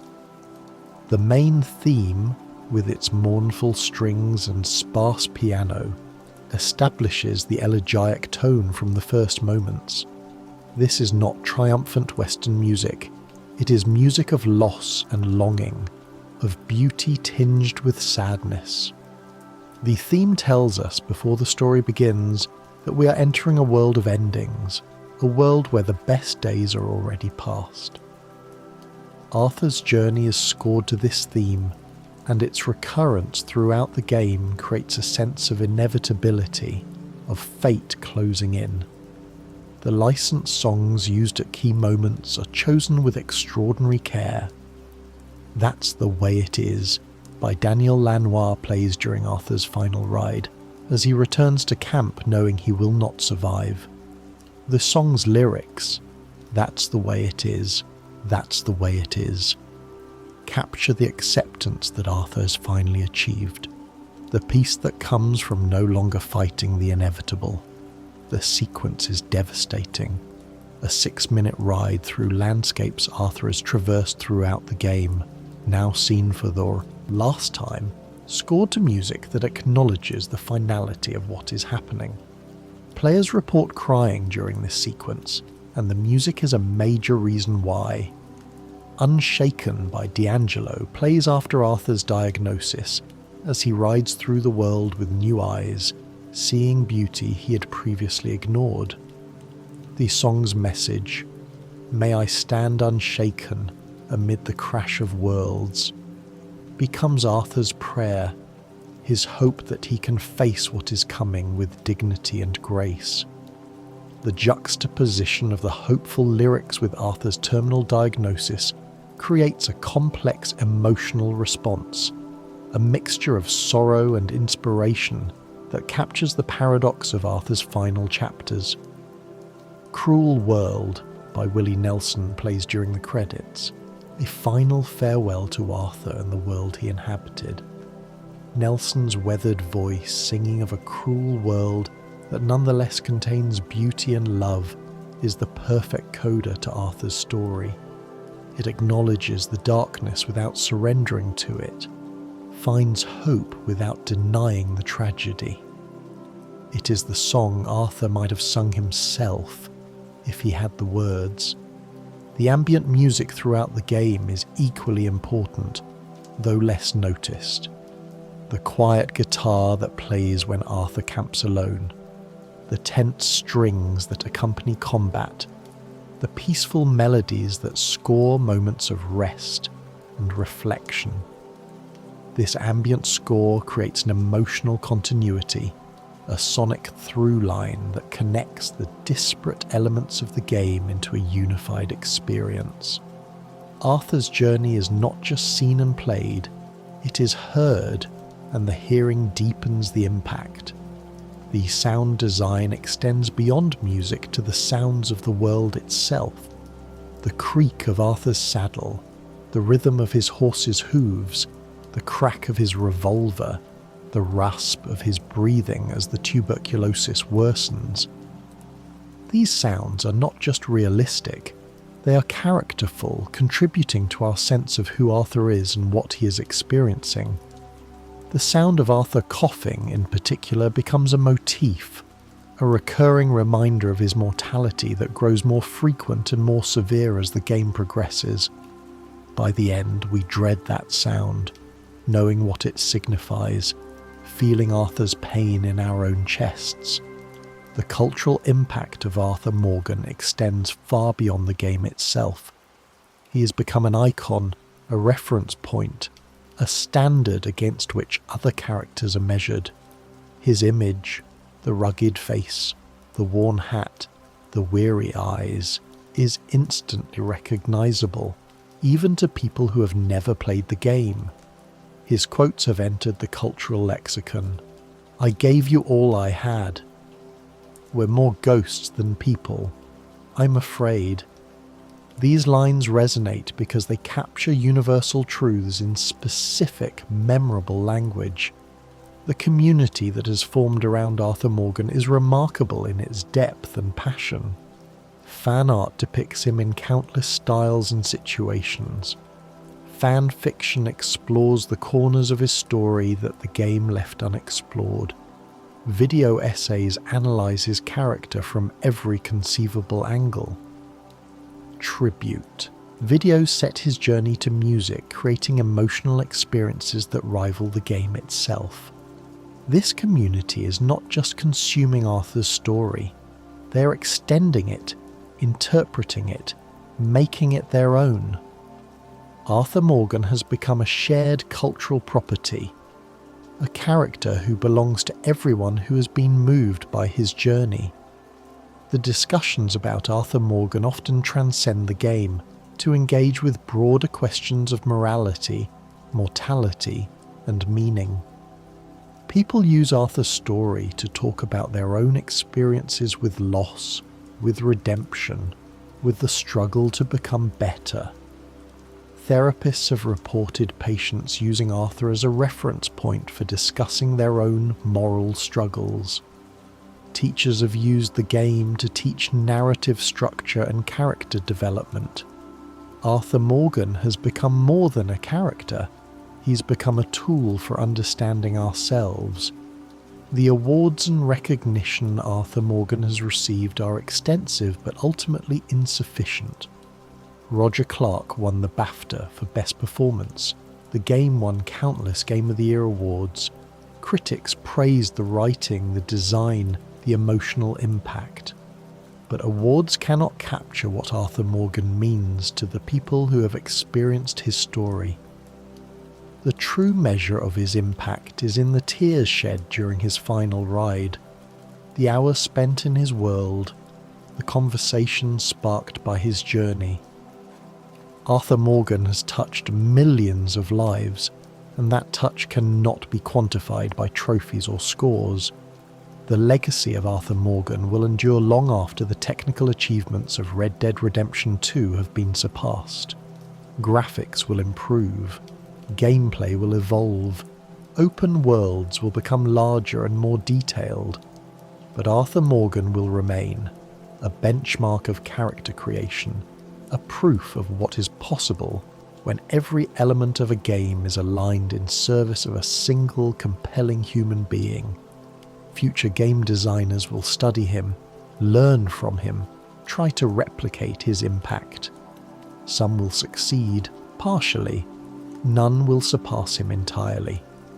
Arthur Morgan is not just a great character, he is a singular achievement, a once-in-a-generation confluence of talent and vision that produced something unprecedented. The question of whether video games are art has been debated for decades, often inconclusively. Arthur Morgan is the answer to that question. He is art, not because he is pretty or sophisticated or culturally approved, but because he does what art is supposed to do. He makes us feel, he makes us think, he changes us. Experiencing Arthur's story is not just entertainment, it is an encounter with something meaningful, something that stays with us, something that becomes part of who we are. This is what art does, and Arthur Morgan does it as well as any character in any medium. The strange omissions in Red Dead Redemption 2 deserve special attention, as they reveal dimensions of Arthur's character that the main narrative cannot fully explore. These optional encounters, scattered throughout the world, allow Arthur to interact with people outside the gang's orbit. People who see him not as Dutch's enforcer, but simply as a stranger who might help or harm them. The widow Charlotte Balfour is perhaps the most affecting of these encounters. Charlotte's husband has died, leaving her alone in the wilderness, unable to hunt or defend herself.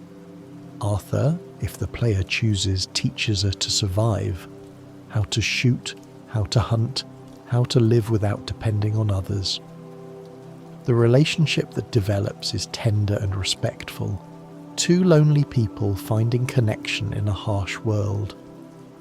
Arthur asks nothing in return. He helps because helping is the right thing to do, because Charlotte reminds him of something he has lost, because he has finally learned that kindness is its own reward. If Arthur returns to Charlotte in the epilogue, playing as John, he learns that she survived, that the skills Arthur taught her saved her life. This is Arthur's legacy made concrete, a woman who lives because he took the time to help her. It is a small thing in the grand scheme of the narrative, but it is also everything. Arthur Morgan, outlaw and killer, saved a life. He made the world slightly better than he found it, and that matters, even if no one remembers, even if the history books never record it. The veteran Hamish Sinclair offers another window into Arthur's soul. Hamish is a former soldier, living alone by a lake, struggling with the physical and psychological wounds of war.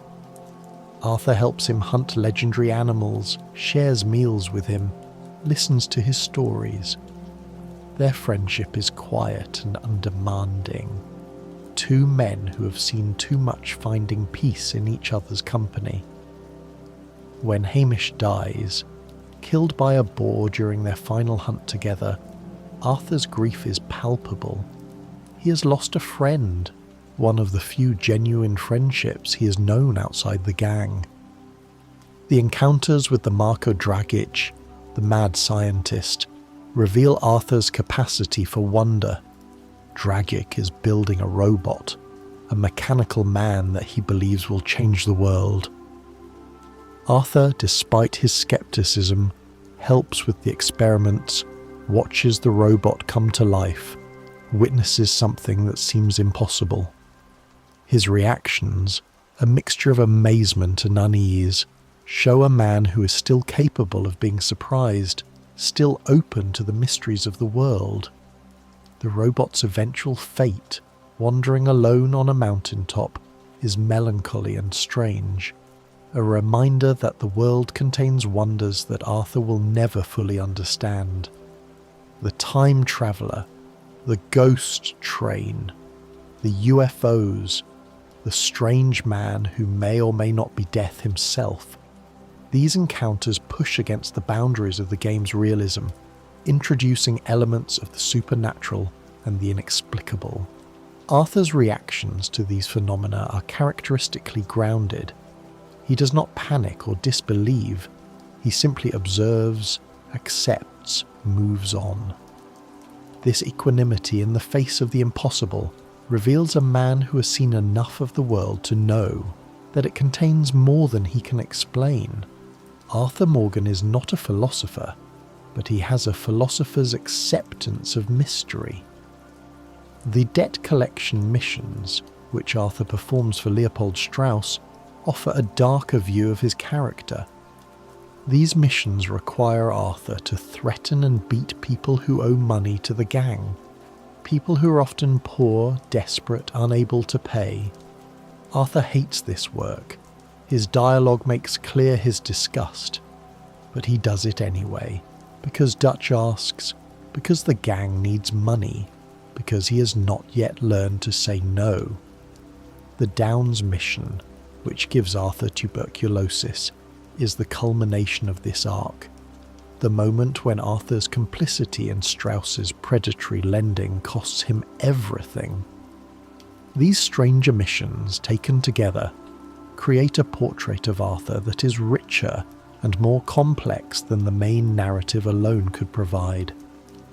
We see him as helper and predator, as friend and enforcer, as a man capable of great kindness and terrible cruelty. The missions do not resolve these contradictions, they hold them in tension, allowing the player to experience Arthur's full complexity. He is not a simple character, and the stranger missions ensure that we never forget it. Arthur's journal is one of the game's most remarkable features, a window into his inner life that reveals a man far more thoughtful and articulate than his gruff exterior suggests. The journal is not a gameplay mechanic. It offers no advantages, unlocks no content, serves no purpose except to deepen our understanding of who Arthur Morgan is. Its inclusion is an act of faith on Rockstar's part, a bet that players would care enough about Arthur to read his private thoughts. The journal entries are written in Arthur's voice, with his vocabulary and his perspective. They are not polished or literary, they are the rough observations of a man who never had much formal education, who learned to read late in life, who is more comfortable with a gun than a pen. But they are also surprisingly eloquent, full of insights and observations that reveal a keen intelligence beneath the outlaw facade. Arthur notices things. He thinks about what he sees. He struggles to articulate feelings he does not fully understand. The drawings in the journal are equally revealing. Arthur sketches the landscapes he travels through, the animals he encounters, the people he meets. The drawings are not professional. Arthur himself dismisses them as amateurish, but they are careful and observant, evidence of a man who pays attention to the world around him. The act of drawing is itself significant. It requires Arthur to stop, to look, to engage with beauty in a way that his violent life rarely allows. The journal is proof that Arthur Morgan has always been more than Dutch's enforcer. He has always had an inner life, a capacity for reflection, a soul that yearns for something beyond the next score. The journal also tracks Arthur's moral journey. Early entries are cynical, dismissive, focused on survival and loyalty to the gang. As the game progresses, the entries become more reflective, more questioning, more concerned with right and wrong. Arthur begins to doubt Dutch, to question the gang's methods, to wonder if there might be another way to live. These doubts are not expressed in dialogue. They are private, confined to the pages of the journal, shared only with the player who takes the time to read them. The final journal entries, written as Arthur faces death, are devastating. He writes about his regrets, his hopes for John and Abigail, his acceptance of his fate. He writes about the beauty of the world he's leaving, the sunrises and the mountains and the endless sky. He writes, in his rough and honest way, about what his life has meant and what he hopes it will mean to those who survive him. These entries are not necessary to the plot. They are necessary to the character. The final testament of a man who has finally learned to see himself clearly. The journal is also a record of the player's journey, updating to reflect the choices made and the paths taken. If you help Charlotte, Arthur writes about her. If you hunt legendary animals, Arthur sketches them. If you commit crimes, Arthur notes them, sometimes with guilt, sometimes with justification. The journal becomes a collaborative document, authored by Rockstar but shaped by the player, a record of the specific Arthur Morgan that emerged from this particular playthrough. Reading the journal at the end of the game is like reading a biography of someone you knew intimately, a life story that you helped write.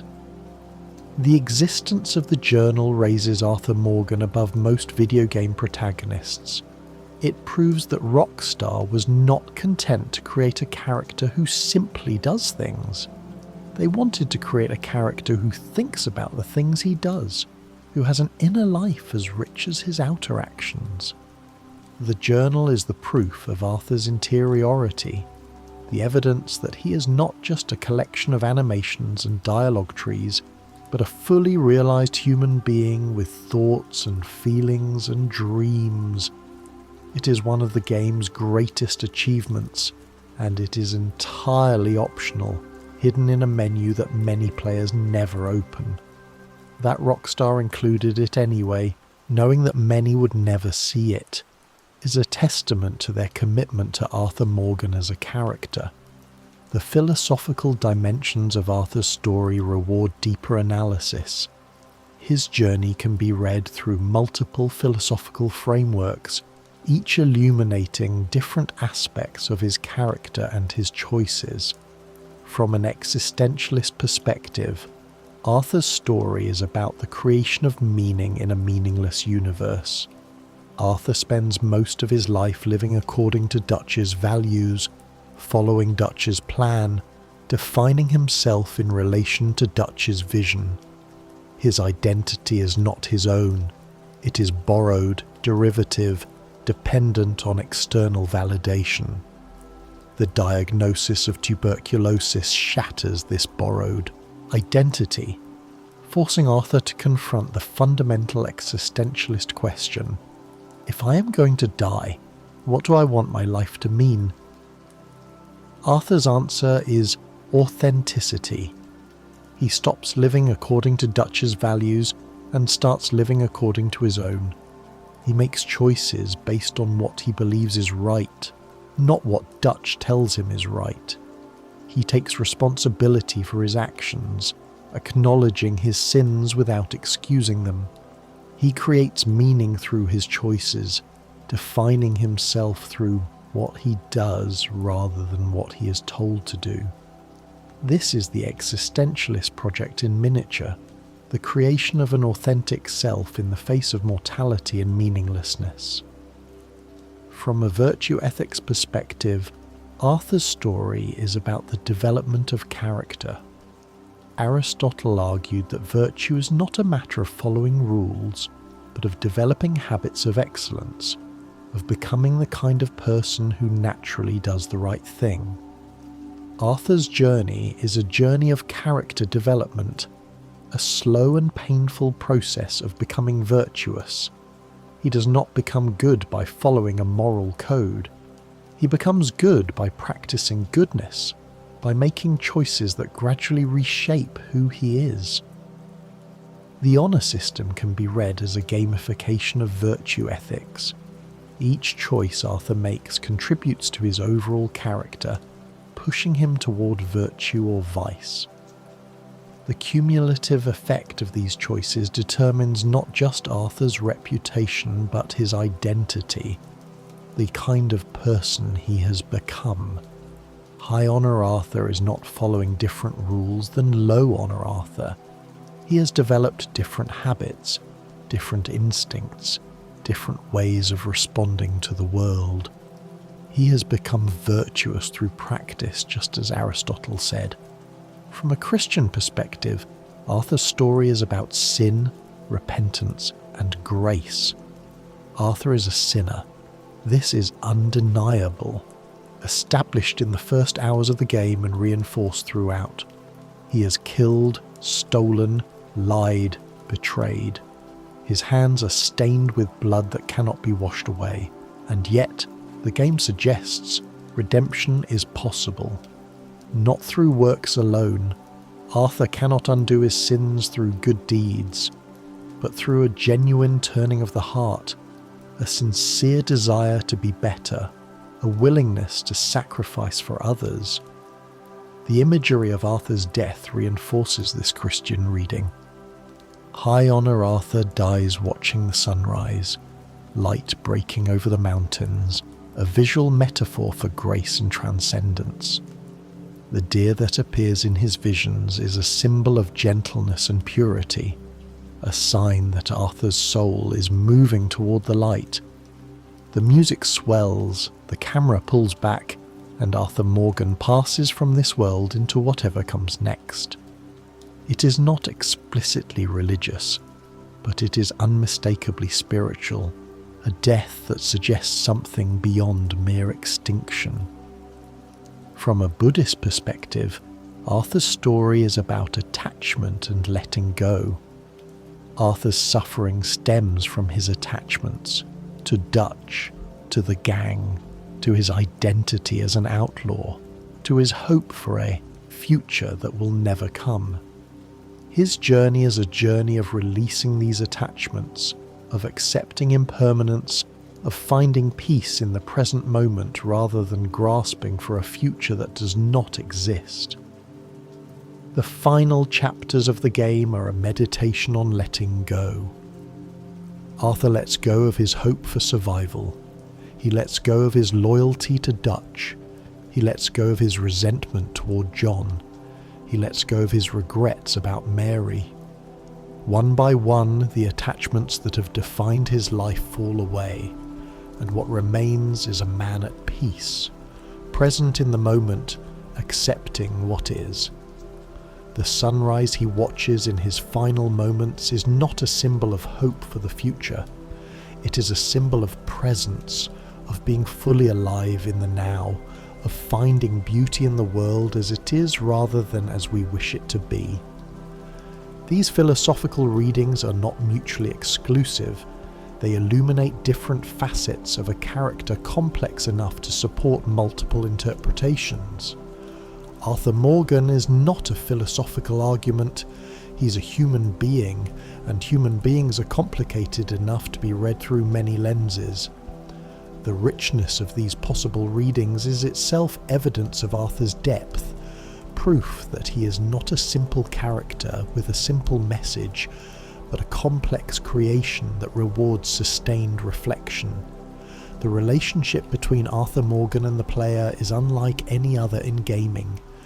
It is not the relationship of controller and avatar, where the character is simply an extension of the player's will. It is not the relationship of reader and protagonist, where the character exists independently and the audience merely observes. It is something new, something that only video games can create, a relationship of collaboration where the character and the player together create a shared experience that neither could achieve alone. This collaboration begins with the game's opening hours, as the player learns who Arthur is and how he moves through the world. The player's choices during this period are tentative, exploratory, testing the boundaries of Arthur's character. Can I make him do this? Will he say that? How does he respond to this situation? The player is learning Arthur, and Arthur is learning the player, a mutual process of discovery that establishes the terms of their relationship. As the game progresses, this relationship deepens. The player begins to anticipate Arthur's reactions, to understand his values, to feel his emotions. When Arthur is angry, the player feels that anger. When Arthur is sad, the player feels that sadness. When Arthur is dying, the player feels that mortality, that urgency, that desperate need to make the remaining time count. This emotional synchronization is not automatic. It is earned, built through hours of shared experience, through choices made and consequences faced. The honor system is the mechanism through which this collaboration is formalized. The player's choices shape Arthur's character, pushing him toward redemption or damnation. But the player is not free to make Arthur into anything.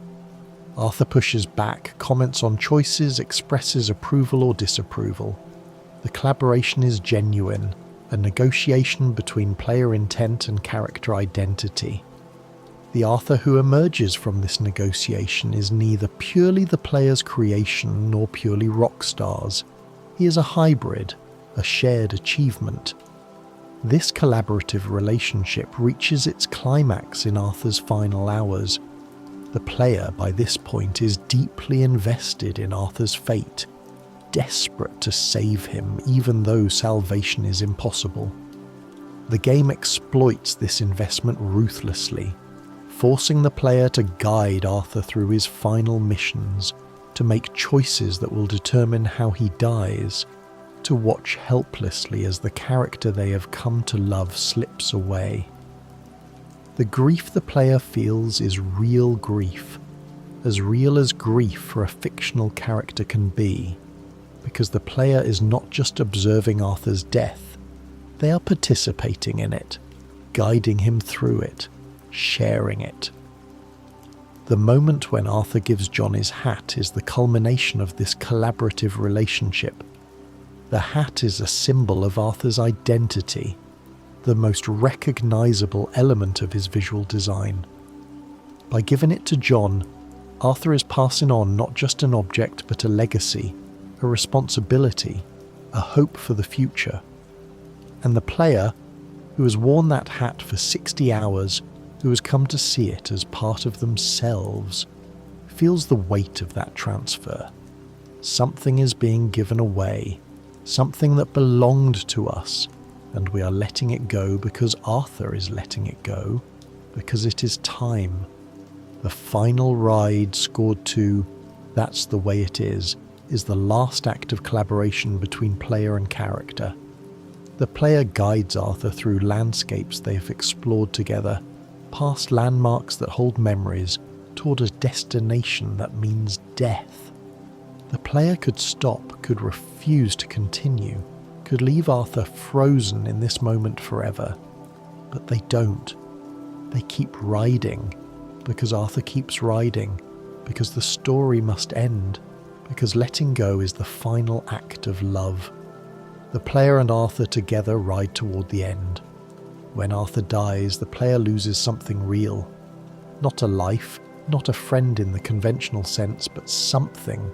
A companion, a perspective, a way of seeing the world. The 60 hours spent as Arthur Morgan are not erased by his death. They remain part of the player's experience, part of who they are. Arthur Morgan lives on in the players who loved him, carried forward in memory and meaning. A character who transcended his medium to become something more. The ending of Arthur Morgan's story is not one ending, but several, each reflecting the choices the player has made throughout the game. This multiplicity of endings is not a weakness, but a strength, a recognition that Arthur's story is not fixed, but shaped by the player's participation. High honor Arthur, choosing to help John escape, faces Micah on the mountain as the sun rises. The fight is brutal, desperate, two dying men struggling for supremacy. Arthur is too weak to win, too sick to overcome Micah's treachery, but he does not need to win. He only needs to delay, to give John time to escape, to ensure that his sacrifice means something. When Micah finally leaves, when Dutch walks away without a word, Arthur is alone on the mountain, his body broken, his breath failing. He crawls toward the edge, toward the light, and he watches the sun rise over the mountains. His eyes close, his breathing stops, and Arthur Morgan, outlaw, killer, redeemed man, dies in peace. This ending is transcendent, a moment of beauty that has moved millions of players to tears. The sunrise is not just a visual effect, it is a symbol, a promise, a suggestion that Arthur's soul is moving towards something better. The music swells, the camera pulls back, and we see Arthur's body, small against the vastness of the landscape, at rest, at last. It is a death that earns its emotion, that feels like the culmination of everything that came before, that honours the character and the journey. Low honour Arthur, choosing to go back for the money, faces a different fate. Micah catches him, beats him, and in the darkness of the cave puts a bullet in his head. There is no sunrise, no transcendence, no peace. Arthur dies as he lived, grasping for money, betrayed by his own choices, alone and unmourned. This ending is harsh, but it is also earned, a consequence of the choices the player made throughout the game. Low honour. Arthur chose violence over mercy, greed over generosity, self over others. His death reflects those choices, a mirror held up to the player's decisions. The existence of both endings is crucial to the game's moral vision. Arthur's fate is not predetermined. It is determined by the player, by the accumulation of choices made over 60 hours. The game does not preach. It does not tell the player that they should be good. It simply shows the consequences of choices, allows the player to experience those consequences and trust them to draw their own conclusions. The high honour ending is more beautiful, more moving, more satisfying, but the game does not force the player toward it. The choice is theirs, and the responsibility is theirs. The epilogue, which follows John Marston in the years after Arthur's death, extends Arthur's legacy into the future. John builds a ranch, raises his son, tries to live the peaceful life that Arthur wanted for him. The ranch is called Beecher's Hope, and it is Arthur's gift, the future he died to make possible. When John stands on his porch, looking out at the land he has claimed, he is standing in Arthur's shadow, living the life Arthur could not live, honouring the sacrifice that made it possible. But the epilogue also contains a warning. John cannot escape his past. The Pinkertons find him, the government betrays him, and John Marston dies, gunned down by the men he tried to appease. Arthur's sacrifice bought John time, but it could not buy him safety.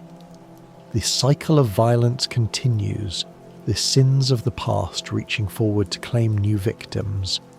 This is the tragedy beneath the triumph, the reminder that redemption is not a permanent state, but a constant struggle. That the forces Arthur fought against are still out there, still hungry, still waiting. The final mission of the epilogue, where John hunts down Micah and avenges Arthur's death, provides a measure of closure. Micah dies in the snow, his treachery finally punished, his smirking face finally silenced. Dutch is there, watching, and for a moment it seems like he might intervene, but he doesn't. He walks away, leaving Micah to his fate, acknowledging in his silence that Arthur was right, that Micah was the poison that destroyed the gang. It is not redemption for Dutch. He is too far gone for that. But it is recognition, a final admission that he chose wrong. The game ends with John returning to his family, to Abigail and Jack, to the life Arthur died to give him. The credits roll over images of the ranch, of the family, of the future that Arthur made possible. And somewhere in the player's memory, Arthur Morgan watches the sunrise, at peace at last, his story complete. In the final analysis, Arthur Morgan is the greatest fictional character ever created because he represents the fullest realization of what character can be. He is written with depth and nuance that rivals the greatest literary creations. He is performed with skill and commitment that rivals the greatest screen performances. He is designed with care and attention that makes him visually iconic and emotionally resonant. And he is interactive in a way that creates a relationship between character and audience that no other medium can achieve. But beyond these technical achievements, Arthur Morgan matters because his story matters. His journey from loyal soldier to questioning doubter to redeemed man is a journey we all recognise, a journey we all, in some sense, are on. His struggle with mortality, with loyalty, with the possibility of change, these are our struggles, dramatised and intensified, made visible and visceral through the magic of interactive storytelling. Arthur Morgan is not just a character we admire from a distance. He's a character we inhabit, a character whose choices become our choices, a character whose death becomes our loss. The question of whether Arthur Morgan is the greatest is in some sense unanswerable. Greatness in art is not a competition. There is no objective metric by which characters can be ranked. But the question is also, in another sense, beside the point. What matters is not whether Arthur Morgan is greater than Hamlet or Atticus Finch or Walter White. What matters is that Arthur Morgan stands among them, that he belongs in their company, that he has earned his place in the pantheon of fictional characters who have shaped how we understand ourselves and our world. Arthur Morgan proves that video games can create characters as profound, as moving, as meaningful as any in literature or film. He proves that interactivity is not a limitation, but an opportunity, a chance to create connections between audience and character that were previously impossible. He proves that the medium of video games, often dismissed as juvenile or superficial, is capable of art that rivals anything humanity has created. And he proves something else, something more personal and more important. He proves that change is possible, that redemption is real, that even a man who has spent his life doing wrong can choose, in his final days, to do right, that it is never too late to become who you should have been, that the past does not determine the future, that we are not trapped by our choices but freed by them, able at any moment to choose differently, to be better, to turn toward the light. This is Arthur Morgan's gift to us. Not just a great story, not just a great character, but a great truth, embodied and enacted, made real through 60 hours of shared experience. We played as Arthur Morgan, and in playing, we learned something about ourselves. We learned that we too are capable of change. We learned that we too can choose redemption. We learned that we too can watch the sunrise and find peace. Arthur Morgan is the greatest fictional character ever created because he is more than a character. He is a mirror, reflecting back to us our own capacity for growth and goodness. He is a teacher, showing us through his example what it means to face death with dignity and grace. He is a friend, accompanying us through 60 hours of joy and sorrow, triumph and tragedy. And he is a gift, a reminder that even in a world of violence and betrayal, beauty and redemption are possible. "I gave you all I had," Arthur says to Dutch in his final moments, and he did. He gave us all he had. His story, his struggle, his transformation, his death. He gave us everything, and in return, we gave him our time, our attention, our love. The exchange was worth it. Arthur Morgan was worth it.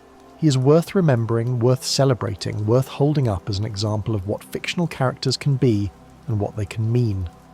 The sun rises over the mountains, Arthur Morgan closes his eyes, and somewhere in the hearts of everyone who played his story he lives on. The greatest fictional character ever created, at peace at last, forever watching the sunrise. There is a moment early in the game, easily missed, that encapsulates everything Arthur Morgan will become. He's sitting by the campfire at Horseshoe Overlook, and one of the gang members asks him what he wants out of life. Arthur pauses, considers the question, and admits that he doesn't know. He has never thought about it. His entire life has been defined by what Dutch wants, what the gang needs, what the next job requires. The idea that he might want something for himself, that he might have, desires and dreams independent of his role as an outlaw, is foreign to him. He is a man who has never learned to want. This moment is the seed from which Arthur's entire arc grows. His journey is, at its core, a journey of learning to want redemption, learning to want peace, learning to want a future for the people he loves, even if he cannot share it. The Arthur who sits by that campfire is a man without a self, a hollow vessel filled with Dutch's ideology and the gang's needs. The Arthur who dies on the mountain is a man who has finally discovered what he wants and has spent his final days pursuing it. The distance between these two Arthurs is the measure of his growth, and it is vast. The game's structure supports this journey of self-discovery through its pacing and its placement of key revelations. The early chapters establish Arthur's competence and his loyalty, showing us a man who is very good at being an outlaw, but who has never questioned whether being an outlaw is good. The middle chapters introduce doubt as Dutch's plans fail and his rhetoric becomes increasingly disconnected from reality. The later chapters force confrontation as Arthur must choose between the man he has been and the man he could become. This structure is not accidental. It is carefully designed to mirror the psychological journey of awakening, of moving from unconscious acceptance to conscious choice. The side content reinforces this structure by offering Arthur opportunities to practice being someone different. Each stranger mission is a chance to help rather than harm, to connect rather than exploit, to be the man Arthur is becoming rather than the man he has been. The cumulative effect of these missions is transformative, not just for Arthur's honor rating, but for the player's understanding of who Arthur is. By the time the main narrative forces its final choices, the player has already been practicing those choices in miniature, building the habits of virtue that will determine Arthur's fate. The genius of this design is that it makes Arthur's transformation feel earned rather than imposed. He does not change because the plot requires him to change. He changes because a player has been guiding him toward change, mission by mission, choice by choice.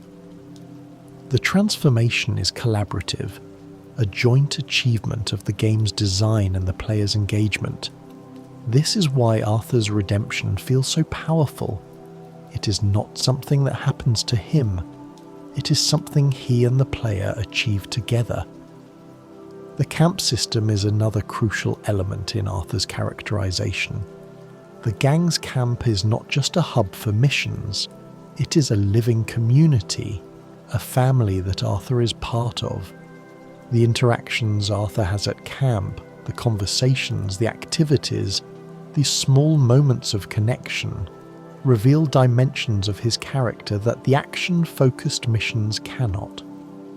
We see Arthur playing dominoes with Tilly, discussing books with Mary Beth, listening to Javier's songs, sharing drinks with Lenny. These moments are optional, easily skipped, but they are essential to understanding who Arthur is when he is not killing or robbing. The camp also changes over the course of the game, reflecting the gang's deteriorating circumstances and Arthur's evolving perspective. Early camps are lively, full of music and laughter and hope. Later camps are tense, suspicious, marked by conflict and fear. Arthur's journal entries about the camp track this decline, noting the changes in atmosphere, the growing divisions, the sense that something precious is being lost. The camp is a barometer of the gang's health, and Arthur is its most sensitive reader.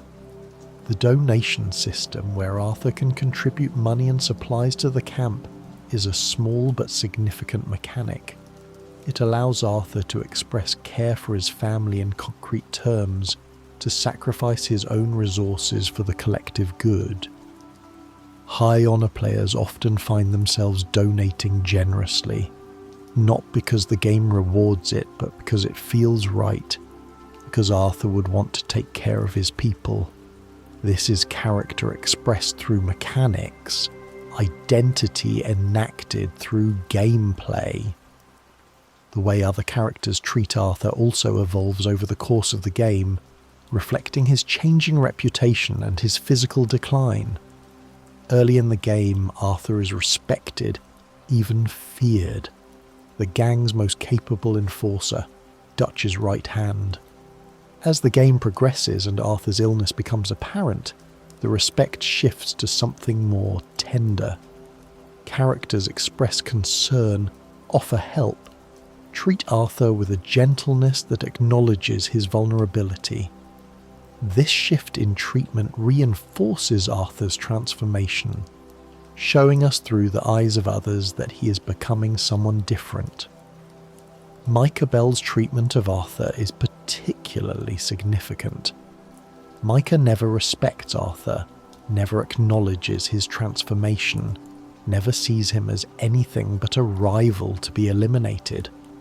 Micah's contempt is constant, unchanging, a fixed point against which Arthur's growth can be measured. The contrast between how Micah sees Arthur and how the other gang members see him illuminates the difference between those who can recognize change and those who cannot. Micah is blind to Arthur's redemption because Micah is incapable of redemption himself. He cannot see in others what does not exist in himself. The horse mechanics in Red Dead Redemption 2 deserve special attention for their contribution to Arthur's characterization. The relationship between Arthur and his horse is one of the game's most affecting elements, a bond that develops over time and culminates in one of gaming's most heartbreaking moments. Horses in Red Dead Redemption 2 are not just vehicles, they are companions. Each horse has its own personality, its own strengths and weaknesses, its own relationship with Arthur that must be built through care and attention. You must feed your horse, brush it, calm it when it's frightened, praise it when it performs well. These interactions are not just gameplay mechanics, they are expressions of Arthur's capacity for tenderness, evidence that beneath the gruff exterior is a man capable of gentle, patient love. The bonding system tracks the relationship between Arthur and his horse, unlocking new abilities as trust grows. A fully bonded horse will come when called, will brave dangers that would spook a less trusting mount, will give Arthur everything it has when he needs it most. This mechanical progression mirrors an emotional progression, a deepening of connection that the player experiences through gameplay. By the time Arthur and his horse have reached maximum bonding, the player feels that Bond has invested in it, cares about it. The final ride when Arthur's horse is shot and killed is devastating precisely because of this investment. The horse that has carried Arthur through 60 hours of gameplay, that has been his constant companion, that has trusted him completely. That horse dies and Arthur kneels beside it, stroking its face, thanking it for its service. "Thank you," he whispers, and in those two words is all the love and grief that the game has been building toward. The horse's death is not just a plot point, it is a loss, felt by the player as keenly as any human death in the game. This moment works because the game has earned it. The horse mechanics, which might seem like unnecessary complexity, are actually essential to the emotional impact of the finale. Without the hours of bonding, without the investment in the relationship, the horse's death would be sad but not devastating. With that investment, it becomes one of the most affecting moments in gaming history, a testament to the power of mechanics to create emotional meaning.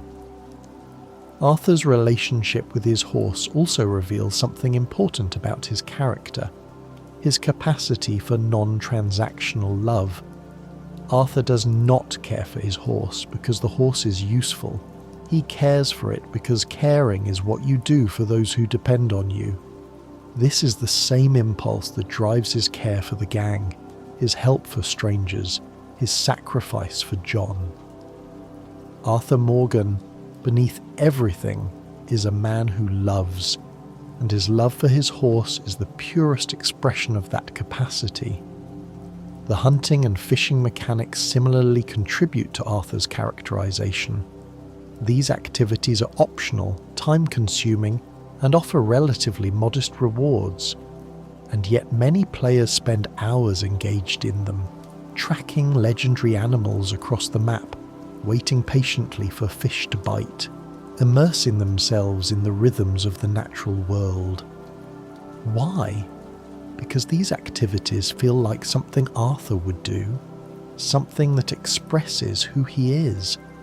Arthur's journal entries about hunting and fishing reveal a man who finds peace in nature, who appreciates the beauty of the wilderness, who feels most himself when he is away from the chaos of the gang. The legendary animal hunts are not just gameplay challenges, they are pilgrimages, journeys into the wild that allow Arthur to connect with something larger than himself. The trophies he collects are not just items, they are memories, evidence of experiences that mattered. The fishing trips with various gang members are particularly revealing. Arthur fishes with Hosea, with Javier, with Dutch, and each trip reveals something about his relationship with that person. The conversations that occur during these trips are some of the game's most intimate moments of connection that the action-focused missions cannot provide. Fishing becomes a metaphor for the kind of life Arthur might have had, a peaceful existence focused on simple pleasures rather than violence and theft. The crafting system, which allows Arthur to create items from the animals he hunts, extends this connection to nature. Arthur can make clothing, equipment, and camp upgrades from the materials he gathers, transforming the wilderness into tools for survival. This is not just resource management. It is a relationship with the land, a way of living that is sustainable and respectful, rather than extractive and destructive. The Arthur who crafts a coat from a legendary bear pelt is a different man than the Arthur who robs a train. Both are Arthur, but they represent different possibilities, different ways of being in the world. The Native American storyline in Red Dead Redemption 2 provides some of Arthur's most profound moments of growth and reflection. His interactions with rains fall and eagle flies force him to confront the broader context of his life, to see the violence he has participated in as part of a larger pattern of destruction. Rainsfall is a chief of the Wapiti tribe, a man who has watched his people be systematically destroyed by the American government and its agents. He has lost his wife, his land, his way of life, and yet he counsels peace, urging his son, Eagle Flies, to avoid the violence that will only bring more destruction. Rainsfall is a man who has learned, through terrible experience, that some fights cannot be won, that survival sometimes requires surrender, that wisdom is knowing when to stop. Arthur's conversations with Rainsfall are among the most important in the game. Here, for the first time, Arthur encounters a perspective that challenges everything he has believed. Rainsfall does not see Arthur as a hero or a villain. He sees him as a man, flawed and struggling, capable of both harm and good. He does not judge Arthur for his past. He simply asks him to consider his future. Try to do some good, Rainsfall tells him. It's never too late. This advice becomes Arthur's guiding principle in his final chapters. He cannot undo the harm he has caused, cannot bring back the people he has killed, cannot restore what has been destroyed. But he can do some good. He can help those who need help. He can protect those who need protection. He can use his remaining, strength in service of something better than himself. Rains Fall's wisdom, born of suffering Arthur can barely imagine, becomes the compass that guides Arthur toward redemption. Eagle Flies represents the path Arthur might have taken if he had been born in different circumstances.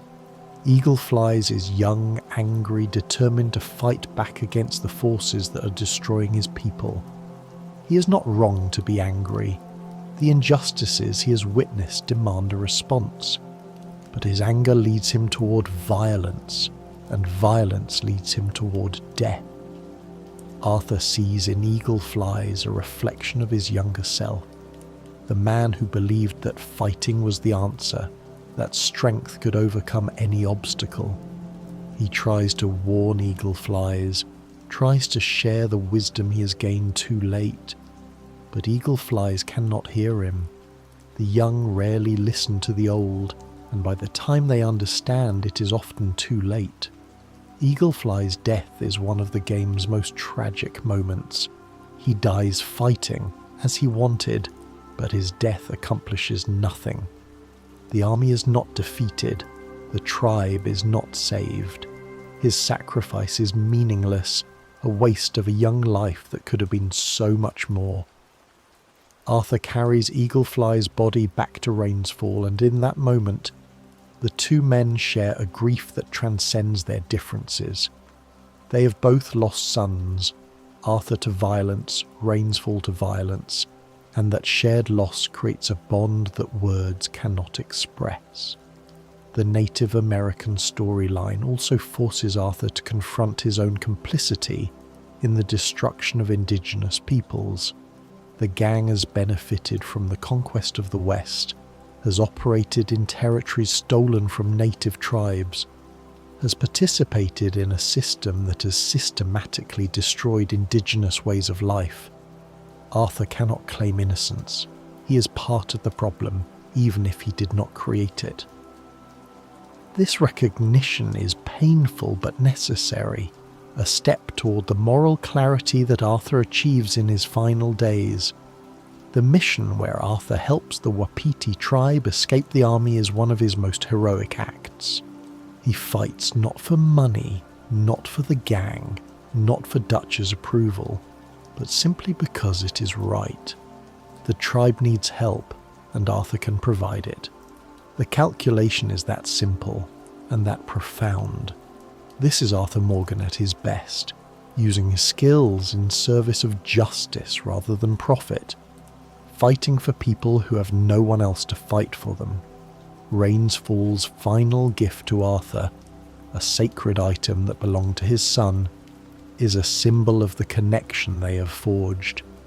It is also a passing of the torch, a recognition that Arthur, in his own way, has become a warrior for something greater than himself. Arthur does not live to see the Wapiti tribe's fate, but he has done what he could. He has tried to do some good, and in the end, that is all any of us can do.